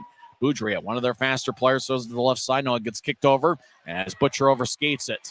Berg lifts it to center ice. It bounced off of Watson's glove, and Tulsa gathers it in their own end. 10 seconds left in the power play. Thomas gets to his feet in the boxes. Butcher gains the line. He's surrounded by 4 Grizzlies. Butcher veers off to the left now. Cross-ice pass off the boards. Poulsen over to Costantini. He kicks it across. 5-on-5. Good penalty kill by the Grizzlies. As Watson skates along the far side. As now he's around Utah's net towards the right. Righty shot saved by Januzzi. And Dante holds on. As there's 16:31 left in the third. What a great penalty kill by the Grizzlies. As both teams make a change. Neither team has scored here so far in the third. As Utah's got a great crowd here backing them up at Maverik Center. And Utah has been good on home ice with a record of 9-6. Tulsa is 5-6-1 on the road this season. Cutler will take the draw against Carson Folk.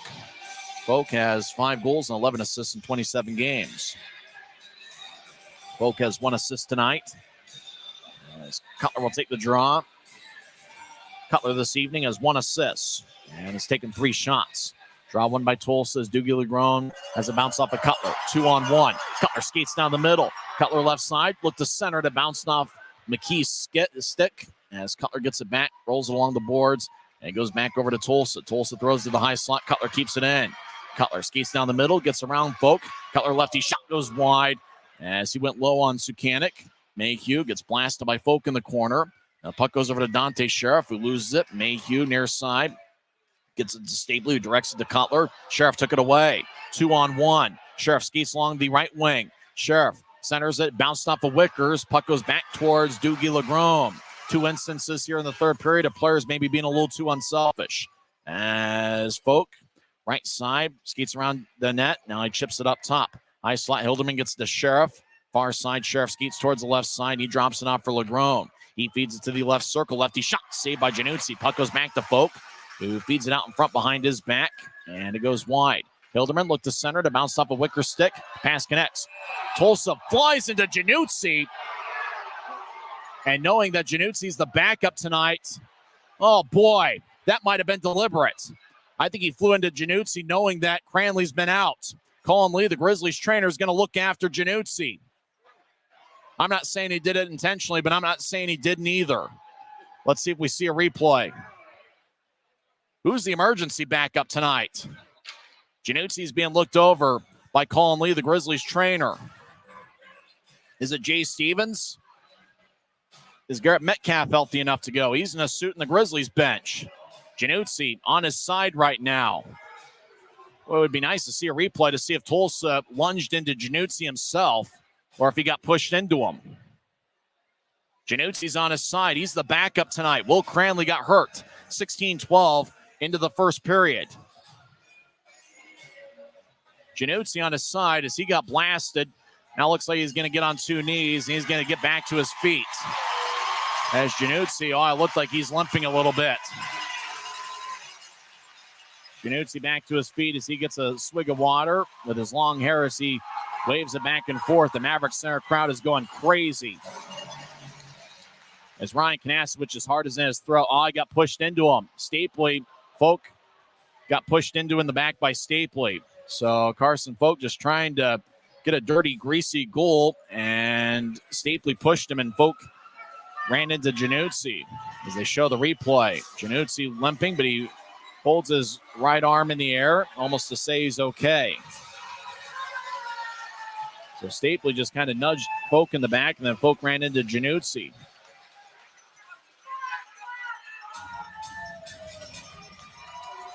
$15:25 left in the third. Looks like Januzzi is going to stay in the game. As Ryan Kanasowicz talking with one of the linesmen. Kanasowicz has got to be worried, hoping that Januzzi's okay because he's the backup, and I don't know that Cranley's going to return. He's not even on the bench. Utah wins the draw as Mayhew crosses center ice. Utah leads 4-2. Over to Fitz, who centers it to Cron. Cron gathers it, but couldn't get a shot off as now he's at the near goal line. He looked to center to bounce off of Hilderman. As Penner over towards Mayhew. He's in the near corner. He'll wrap it around the wall. As Cron gathers it, centers it. Tulsa poked it away. Now Mayhew left side. Centers it, goes between the legs of Cron. And ricochets off the far board as Calvin Watson will tap it off the far boards. It goes to Utah's blue line. Penner moves it ahead. As Hilderman along the near side will slide it ahead to Millette. Reggie Millette left side. Gets the center ice, dumps it in. Januzzi limping a little bit on his left knee, but he'll throw it to the near corner as he might just have to gut it out. Grizzlies don't have anybody else except for an E-Bug. Grizzlies get to center ice. Fitz dumps it in as he chases after it. Boudreaux gets blasted by Fitz behind Tulsa's net. Puck kicks back to center ice. Grizzlies backing out into their own zone as Semick over in the near circle directs it across to Yoon.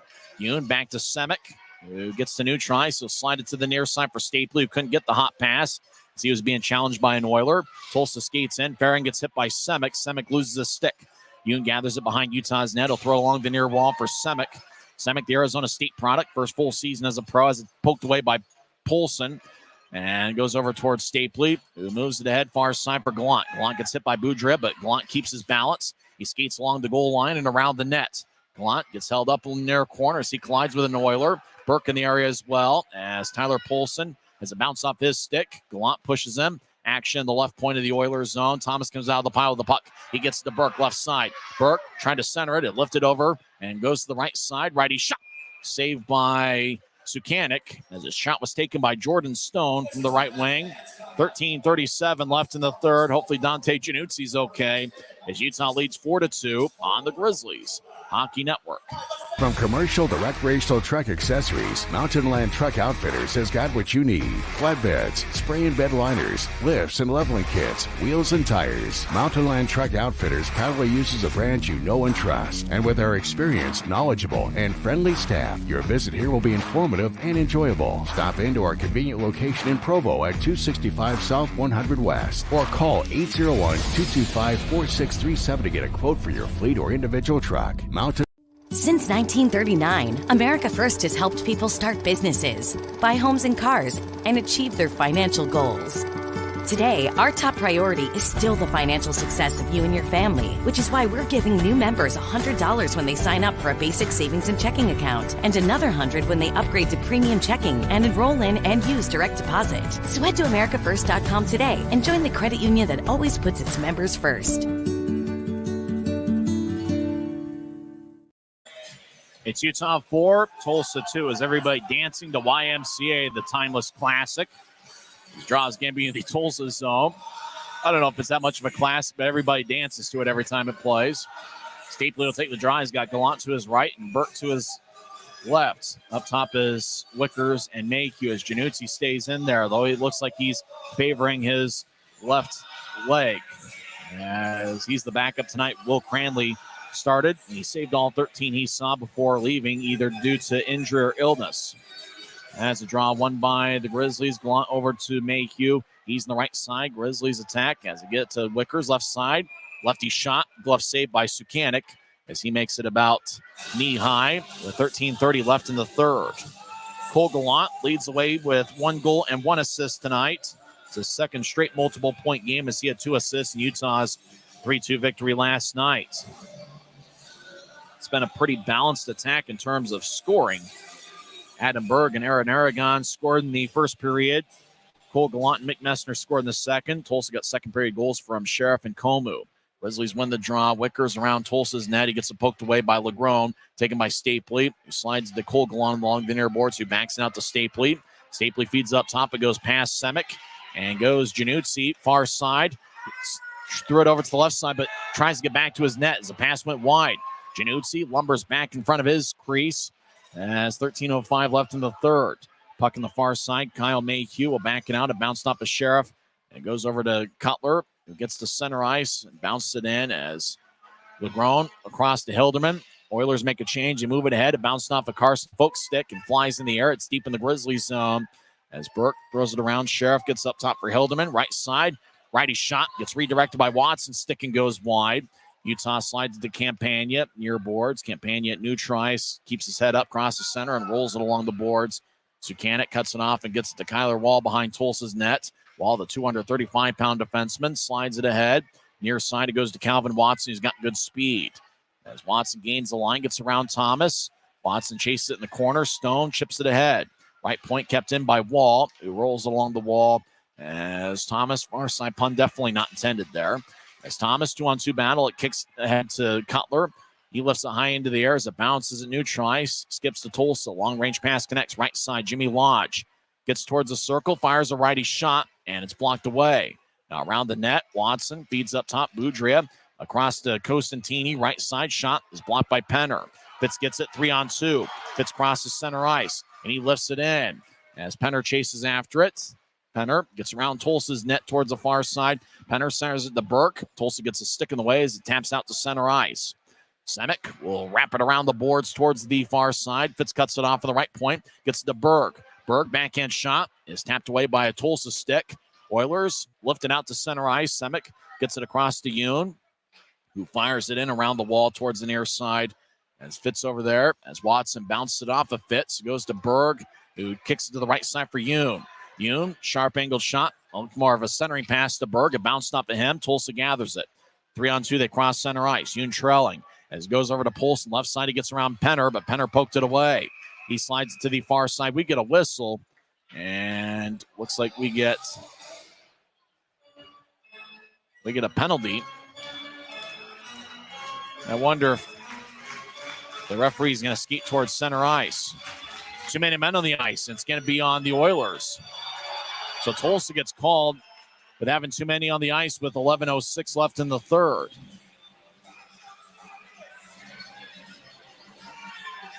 So looks like Dante Sheriff is going to the box representing the Oilers, who got caught with too many on the ice. 11:06 left in the third period as the Grizzlies try to put this game on ice. As Brett Stapley will take the draw. He's got Gallant to his right, Berg to his left, and up top is Burke and Mayhew. As Tulsa wins the draw, they skate from left to right as McKee backhands it out. Januzzi plays behind his net as he gets over to Mayhew.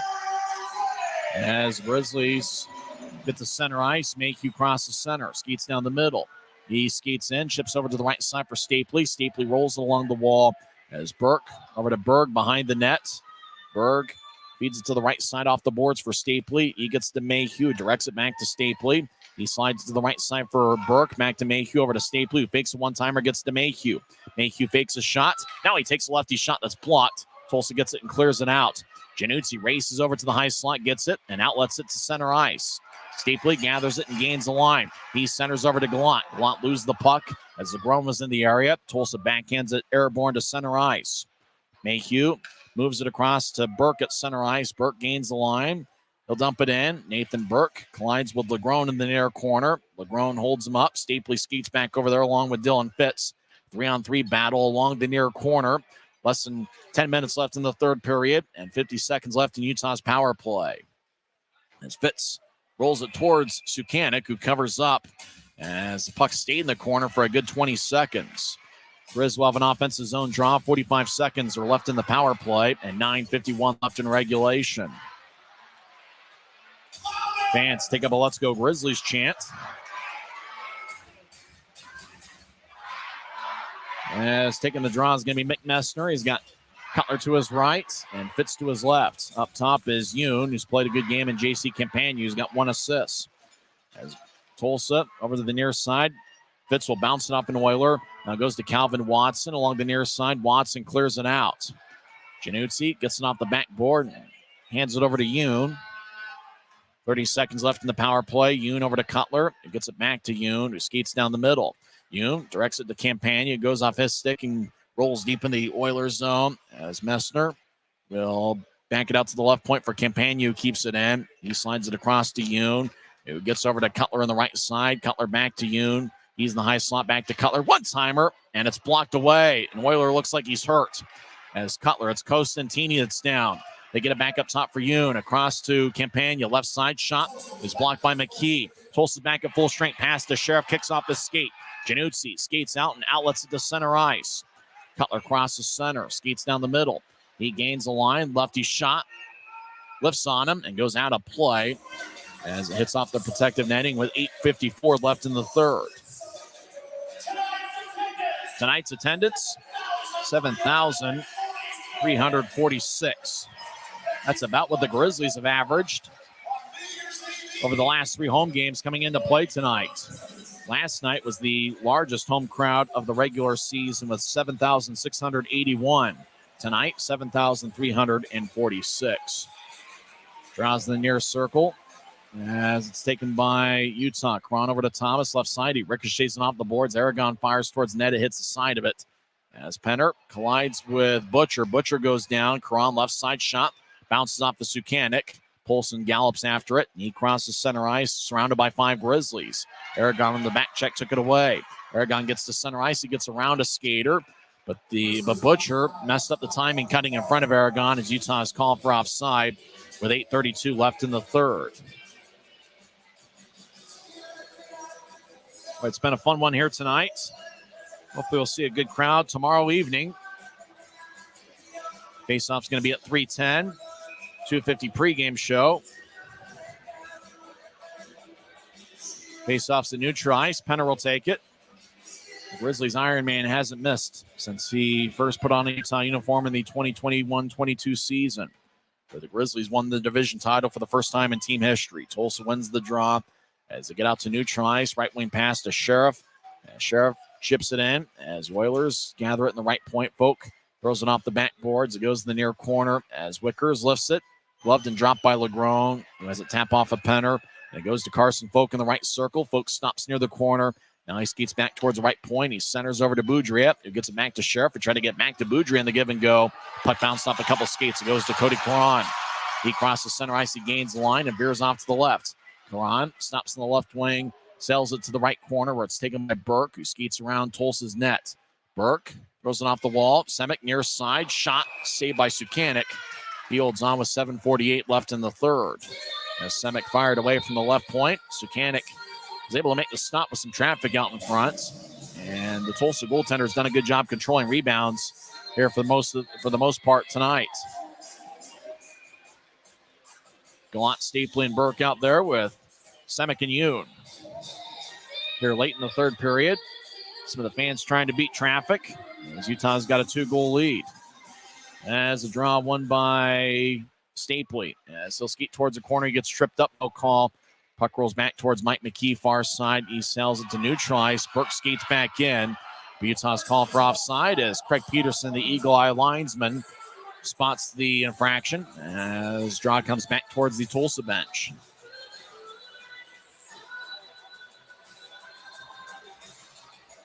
Tulsa will change things up. Utah keeps the same 5-man unit on the ice. Make sure to follow the Grizzlies on Facebook, Instagram, X, TikTok, and Snapchat. I'm on X at Tyson on Sports. Tulsa wins the draw. They skate from left to right here in the third period. They move it over to Reggie Millette. It goes through his legs. As Semick gathers it at the Utah blue line, who slides over to Yoon. As Yoon dumps it to Gallant, who gets hit at center ice, but it got redirected on the way. No icing. Turnover. Sukanik trips up Stapley. Now centering pass. Shot to score! Stapley was behind the net. He collided with Sukanik, and he got to Nathan Burke out in front who put it away. And this baby's in the refrigerator as Utah has taken a 5-2 lead. Stapley gets his second assist of the night, and for Nathan Burke, it's his 10th goal of the season as Burke is now tied with Brandon Cutler for the club lead. Fans are going nuts here. Not only did they get to the 5 goals, but Carl's Jr. It's upgraded to a cheeseburger. All right. As Stapley collided with Sukanik, then Sukanik kind of half-heartedly skated towards the front of his net. As Stapley was able to get it to Burke, who was wide open out in front. It was almost like Sukanik lost his mind and didn't think that play was still going on. As Burke gets his 10th of the year, Stapley his second assist of the night, and team leading 18th of the year. Time of goal 12:38 into the third period. Grizzlies lead 5-2. Messner skates down the middle. Lefty shot and a blocker saved by Sukanik. As Campagna over to the left corner as he gets held up by Doogie Legrone. And the puck goes back over to the point as Wickers fires a blast that goes wide. As Butcher gets it to McKee across the center ice. McKee, left wing pass to Butcher. It tapped off his stick. He's onside as Butcher skates towards the corner, gets held up by Messner. As Mayhew dances around as Messner continues to hold up Butcher. As Messner throws it ahead, it bounced off of the glove, the skate of Comu. Now Messner takes it. He's got 1 goal tonight. He drops it up for Cutler. Cutler back towards a cutting Messner. It bounced off the Hilderman, who bats it out of play. 6:26 left in the third. That's going to be delay of game. Hilderman batted it about chest high off the protective netting, and the referee calls it delay of game. So it's going to be a Utah power play with 6:26 left in the third. Hilderman goes to the box for 2 minutes. Delay of game's a call. As he looks down, it's been a good night for the Grizzlies and really a good series. Utah last night ended their 6-game losing streak with a 3-2 victory. Tonight, 2 goals in the first, 2 in the second, and Burke scoring here in the third period, 12:38 in. Brett Stapley has 2 assists. Grizzlies are really getting contributions from everybody up and down the lineup. Delay of game's a call, 13:34 into the third. Utah wins the draw. Burke gets to Stapley, feeds to Mayhew down the middle. Mayhew takes a lefty shot that goes high as it bounced over into the far corner. As Burke gets up top for Stapley, who slides to Mayhew, gets it back to Stapley. Stapley skates towards the right circle, take a shot, and it bounces off the crossbar. 2 posts and a crossbar for the Grizzlies in the final 2 periods. as Gallant gets up top for Stapley, who feeds to the right side. Burke, one-timer's blocked. Burke gets it back on the right side. As he's at the point, he'll slide it to Stapley, just outside the right circle. Stapley over to Mayhew, who took a light shot that bounced off of Burke. As Tulsa gets it in the far corner, and they clear it all the way out. Januzzi skates towards the far corner to get it. 5:41 and counting left in the third, and 1:12 left in Utah's power play as Mayhew throws it back to Cutler, who's in the Grizzly zone. Grizzlies skate from right to left as Cutler left wing crosses center ice with speed. Now he gains the line. Cutler over in the corner as he'll whip it around the wall for Fitz, who gets it across to Campagna left side. Campagna throws to Messner. Messner, lefty shot goes wide. Puck glides along the wall. Cutler feeds to Yoon in the high slot.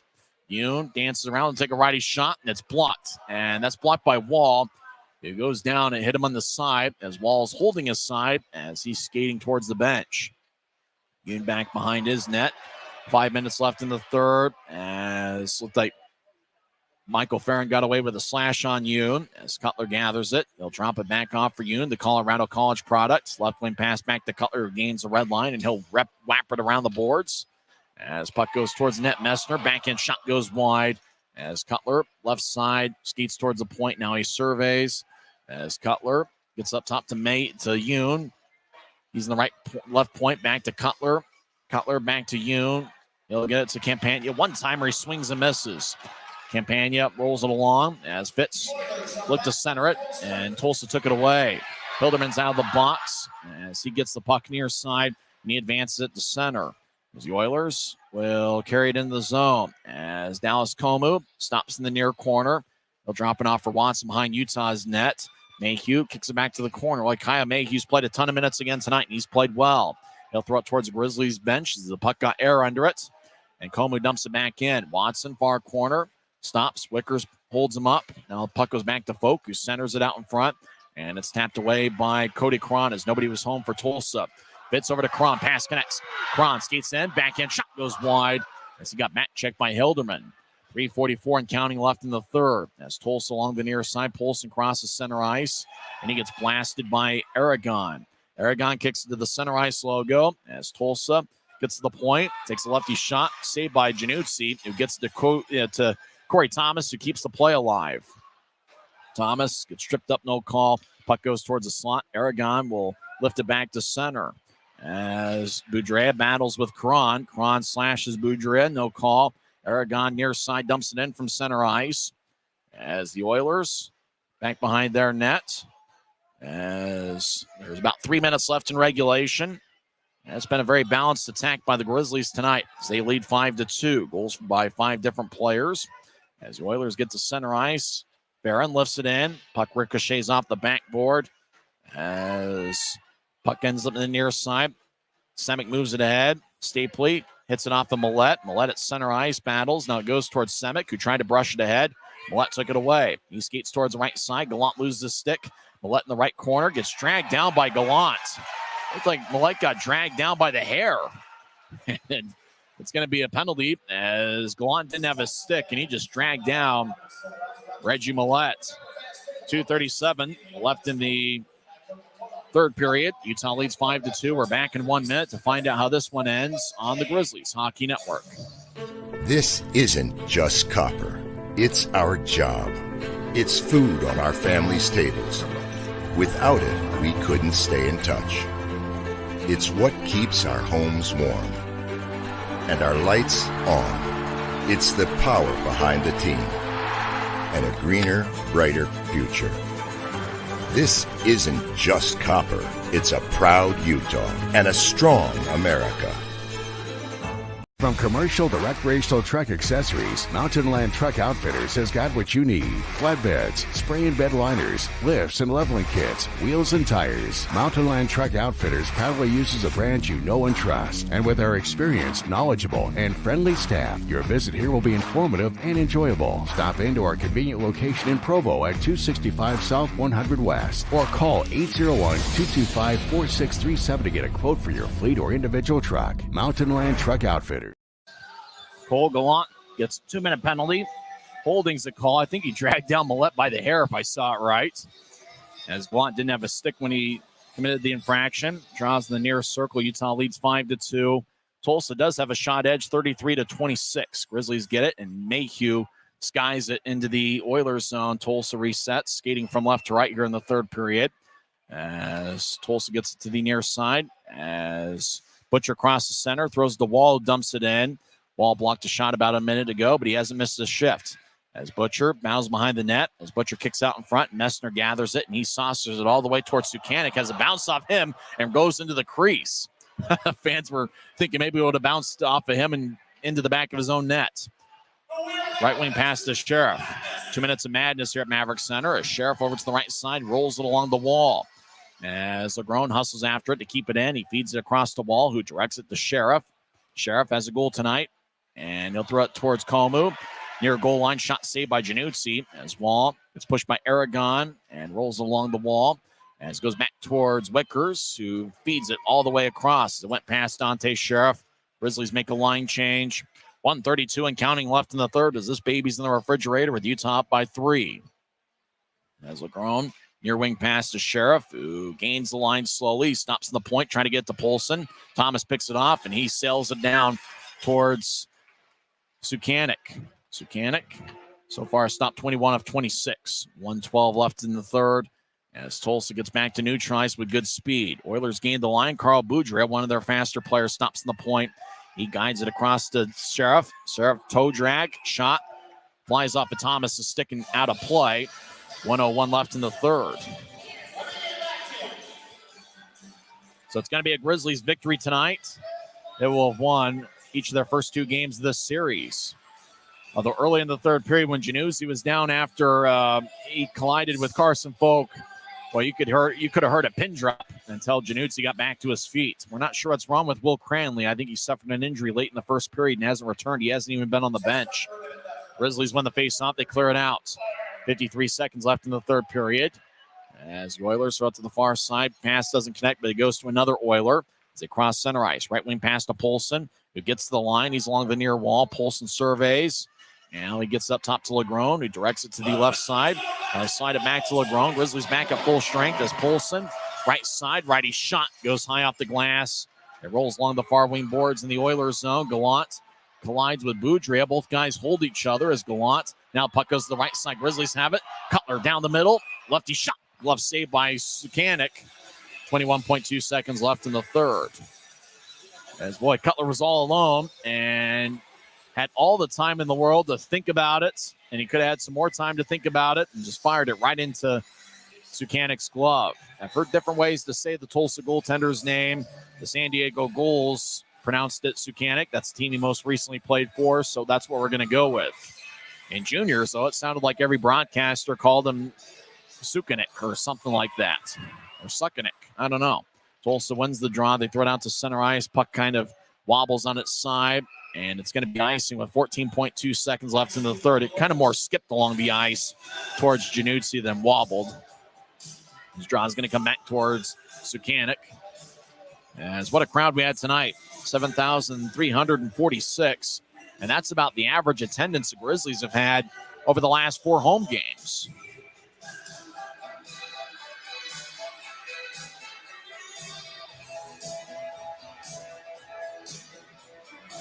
Draws in the left circle. It's won by Utah Campagna. Lefty shot is blocked. Now Cutler throws out in front to Messner. That goes wide. Now the puck goes back to Reggie Millette. He's in the near side as he moves it ahead. 4 seconds left. Jimmy Lodge back in his own zone. And time runs out. Grizzlies win. Grizzlies win 5-2, and there was no doubt about it, as it was a very balanced attack. Goals from 5 different skaters. Dante Januzzi is going to get the win, as it's his 3rd victory of the season as he replaced Will Cranley 16 minutes in. Well, it's going to be tough to figure out the 3 stars because just about everybody contributed to the cause. Big crowd here at Maverik Center will go home happy as Utah gets the victory 5-2, as they have won each of the first 2 games of this series. The Grizz won 3-2 last night and 5-2 here this evening as they look to go for the 3-game sweep on Sunday afternoon against the Oilers at 3:10. 3 stars of the game coming up in 30 seconds. Once again, the final score here from Maverik Center. It's Utah Grizzlies 5 and the Tulsa Oilers 2 on the Grizzlies Hockey Network. Since 1939, America First has helped people start businesses, buy homes and cars, and achieve their financial goals. Today, our top priority is still the financial success of you and your family, which is why we're giving new members $100 when they sign up for a basic savings and checking account, and another $100 when they upgrade to premium checking and enroll in and use direct deposit. So head to americafirst.com today and join the credit union that always puts its members first.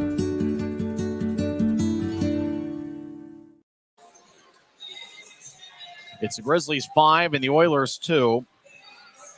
Well, what made it tough is the only guy that had a multiple-point game for the Grizzlies is Cole Gallant with 1 goal and 1 assist. Otherwise, it was just about everybody that contributed to the cause, as almost everybody scored a point, even the ones that didn't get a point tonight played well. I have no clue what happened to Will Cranley, how long he's going to be out or anything, any details like that. We have not been given any information. All we know is he exited the game with either an injury or illness, 16-12 into the contest. I have really no clue how long he'll be out. Couldn't even put together a guess. 3 stars of the game. Nick Messner scored Utah's 5th goal of the night. He is the 4th goal of the night that was scored late in the second period, as Messner is the 3rd star of the game. He had 1 assist and had +1 and had 3 shots. Adam Berg is the 2nd star. He was the Optum first goal of the game, scored 30 seconds, and there's only one player. There's 2 players that had a multiple point game. Brett Stapley had 2 assists. It's Stapley's 7th multiple point game of the season. He gets honorable mentions. The number 1 star is Cole Gallant. He got Utah's 3rd goal. It turned out to be the game winner.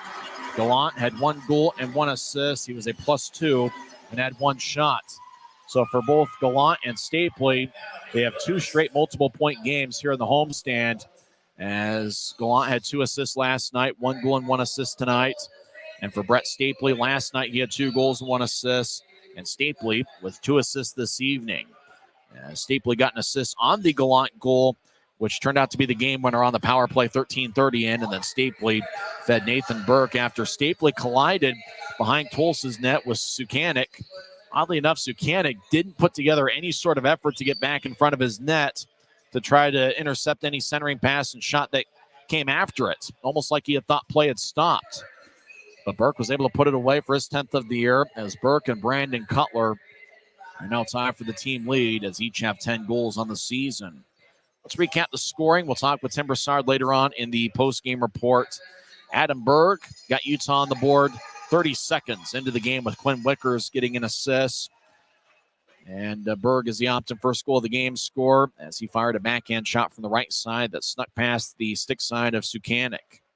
Aaron Aragon extended the lead to 2-0. He scored 2:42 in, with Cron and Gallant getting the assists. Utah outshot Tulsa had the shot edge 15-10 in the first period, but it's Utah that had a 2-0 lead. The other big story in the first period, Will Cranley was outstanding in the first 16 minutes, 12 seconds of the first period. And there was a lot of action about that same point near Tulsa's net. He came back, and all of a sudden, the professional green pads of Dante Januzzi was in front of the net. He had replaced Cranley.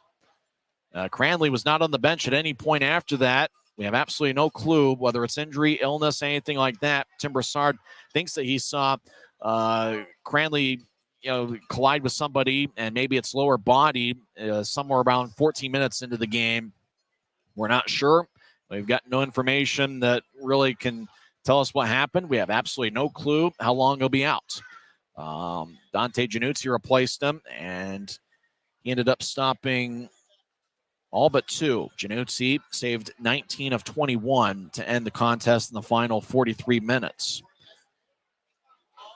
Utah led 2-0 after 1. Tulsa got the next 2 goals. Dante Sheriff, 2:54 into the second, with Carson Vogt and Anthony Costantini getting the assist. And then Dallas Comu, I thought it was Calvin Watson, but it was Comu who redirected the Jared Hilderman shot, 12:03 in. Reggie Millette also got an assist. It's Millette's 2nd assist of the season. And that tied it up, 12:03 in. Grizzlies got on a power play. after Boudreaux got an interference minor, 12-10 in.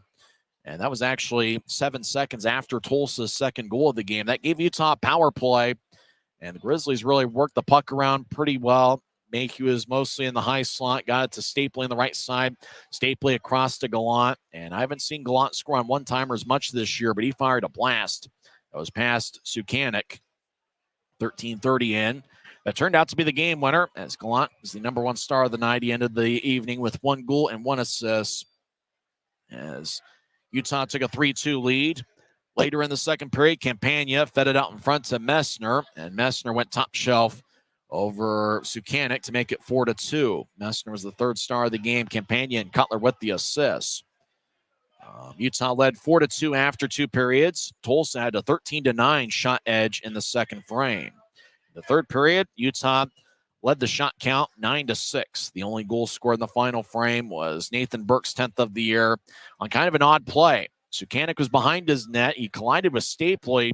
Stapley got the puck, and Sukanik, for whatever reason, must have thought the play had stopped, as he made just about no effort to get back in front of his crease. Stapley found Burke cutting out in front. I had a feeling Nathan Burke was due. He'd been playing good hockey. It just hasn't necessarily manifested itself on the stat sheet, as Stapley with a multiple assist game and Burke getting his 10th of the year. So Burke and Brandon Cutler are each tied for the team lead with 10 goals. I think that's the first time the word manifest itself has found its way to a Grizzlies broadcast over the last 6 years. I almost had to stop and think about whether I was using the word right. Either way, it's been a long night, but the Grizzlies come away with a 5-2 victory. Early in the third period, when the score is 4-2, Carson Folk ran into Januzzi, and after seeing a replay, he got nudged in the back by Stapley. And knowing that Cranley was out, everybody was they were hoping Januzzi would get up to his feet, because who knows who would be in net if Januzzi couldn't continue. Took him a couple minutes. He was laying on his side. He looked like he was in pain. Eventually, he got back up. It looked like he was favoring one of his legs, but he was able to stay in the game. Who knows about tomorrow? Januzzi probably will be in net. I mean, Cranley, and really the shame of it is Cranley was playing outstanding hockey there in the first period before he left to what we believe is an injury. We haven't heard any word yet on anything other than that, he left the game, and we didn't even see him on the bench. As Januzzi finished up, and because Tulsa scored the 2 second period goals, Januzzi turned out to be the goaltender of record, as he now goes to 3-10 on the season. We know he's obviously played a lot better than what the record would indicate. Sukanik, his record falls to 3-4. Normally a good goaltender, but he just kind of had a bit of an off night.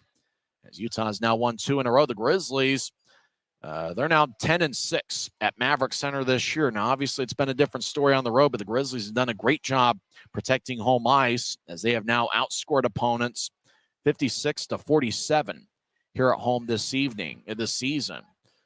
So, just a good victory by the Grizzlies. It was impossible for the guy that had to figure out who the 3 stars of the game were going to be, outside of 2 assists by Stapley and 1 goal and 1 assist for Gallant.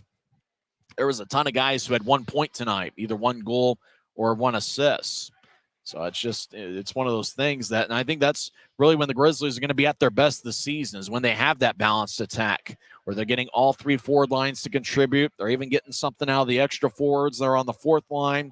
And once again, the Grizzlies have gotten a pretty good defensive effort. Even if it doesn't show up on the stat sheet tonight, I thought all 6 defensemen played a good game.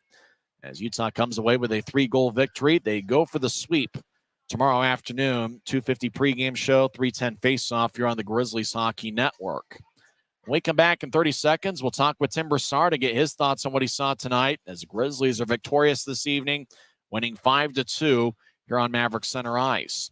This is the Grizzlies Hockey Network. From commercial to recreational truck accessories, Mountain Land Truck Outfitters has got what you need. Flatbeds, spray and bed liners, lifts and leveling kits, wheels and tires. Mountain Land Truck Outfitters proudly uses a brand you know and trust. And with our experienced, knowledgeable, and friendly staff, your visit here will be informative and enjoyable. Stop into our convenient location in Provo at 265 South 100 West, or call 801-225-4637 to get a quote for your fleet or individual truck. Mountain Land Truck Outfitters. Utah 5, Tulsa 2, as the Grizzlies come away with a victory in each of their first 2 games on this series. They're now 2-1 in the homestand and 10-6 overall here on Maverik Center ice.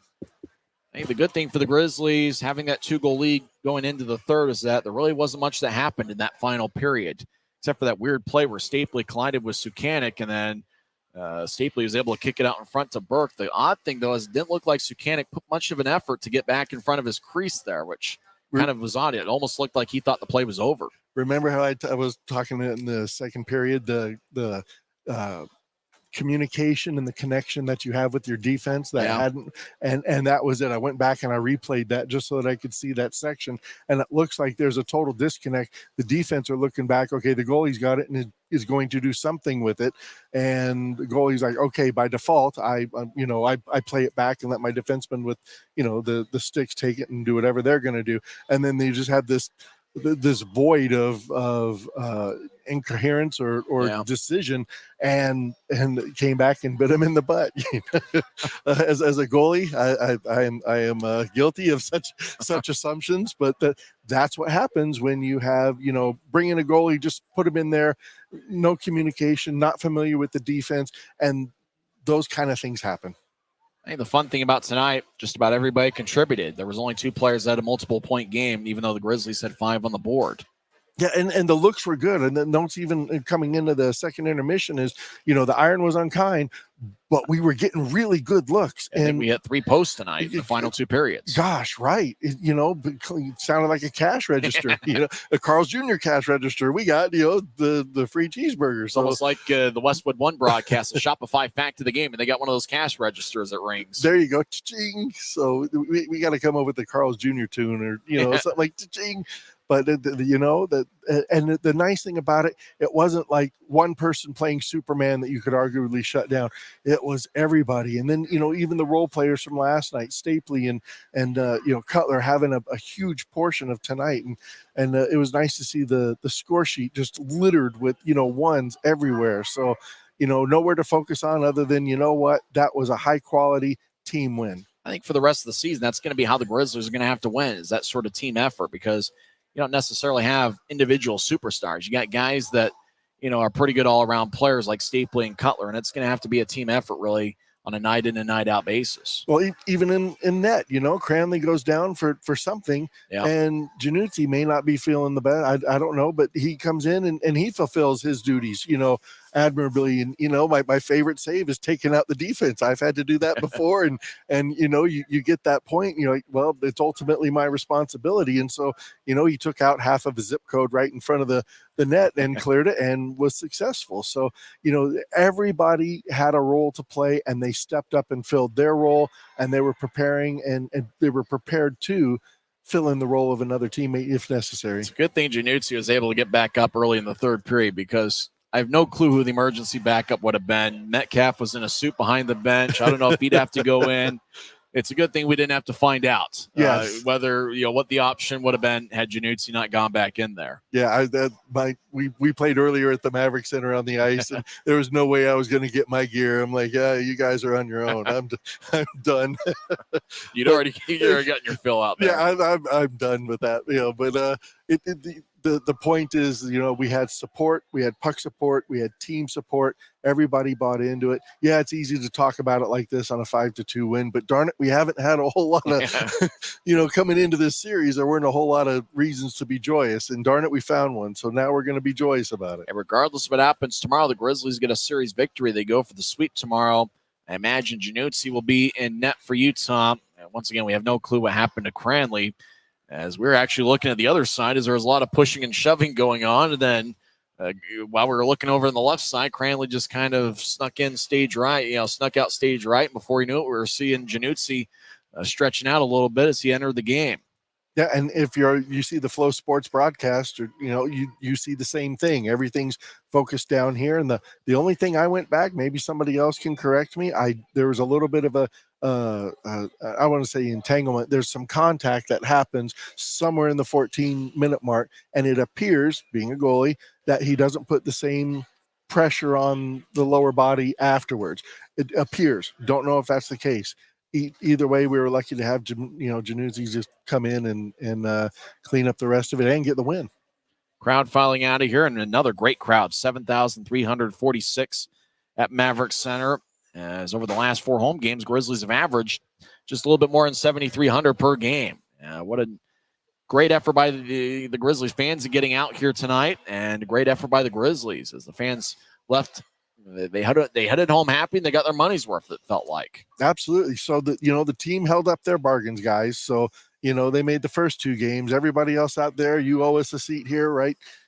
For game 3 and go for the sweep at the end of the year. We need this really, really bad, because if you've noticed our schedule, we don't have a whole lot of home games coming up. What 3 of the next 3 home games in the month of January. Right. So the next 16 games, 3 of them are at home. So come on out tomorrow. Send the boys out on the right energy. And you can't say that a 5-2 win that didn't. The energy of this building didn't play into that. Every time that we touch the puck, every time they touch the puck, boo. It was just the heroes and the villains, and that's what was exciting about it. What a blast! And the Grizzlies get Carl's Jr.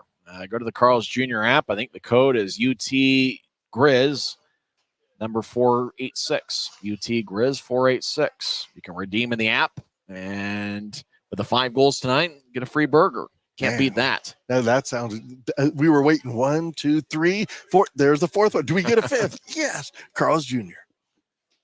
I love Carl's Jr. I love their breakfast too. You had mentioned that. I'm gonna have to try that. I'm down for that. Hey, over there in the corner there near Maverik Center on Redwood and 35th, 2 for $5 deal. Sausage, egg, and cheese biscuits. Man, I get that a lot of mornings. Not every morning, but if we play on a Sunday morning, boom, that's my go-to. That's awesome. Tomorrow's obviously a game day, and have to go get them tomorrow morning. Hey, shout out to Liz Cheney. Congratulations on your wedding. She is a longtime awesome supporter and Growling Grizzlies Booster Club member. And congratulations.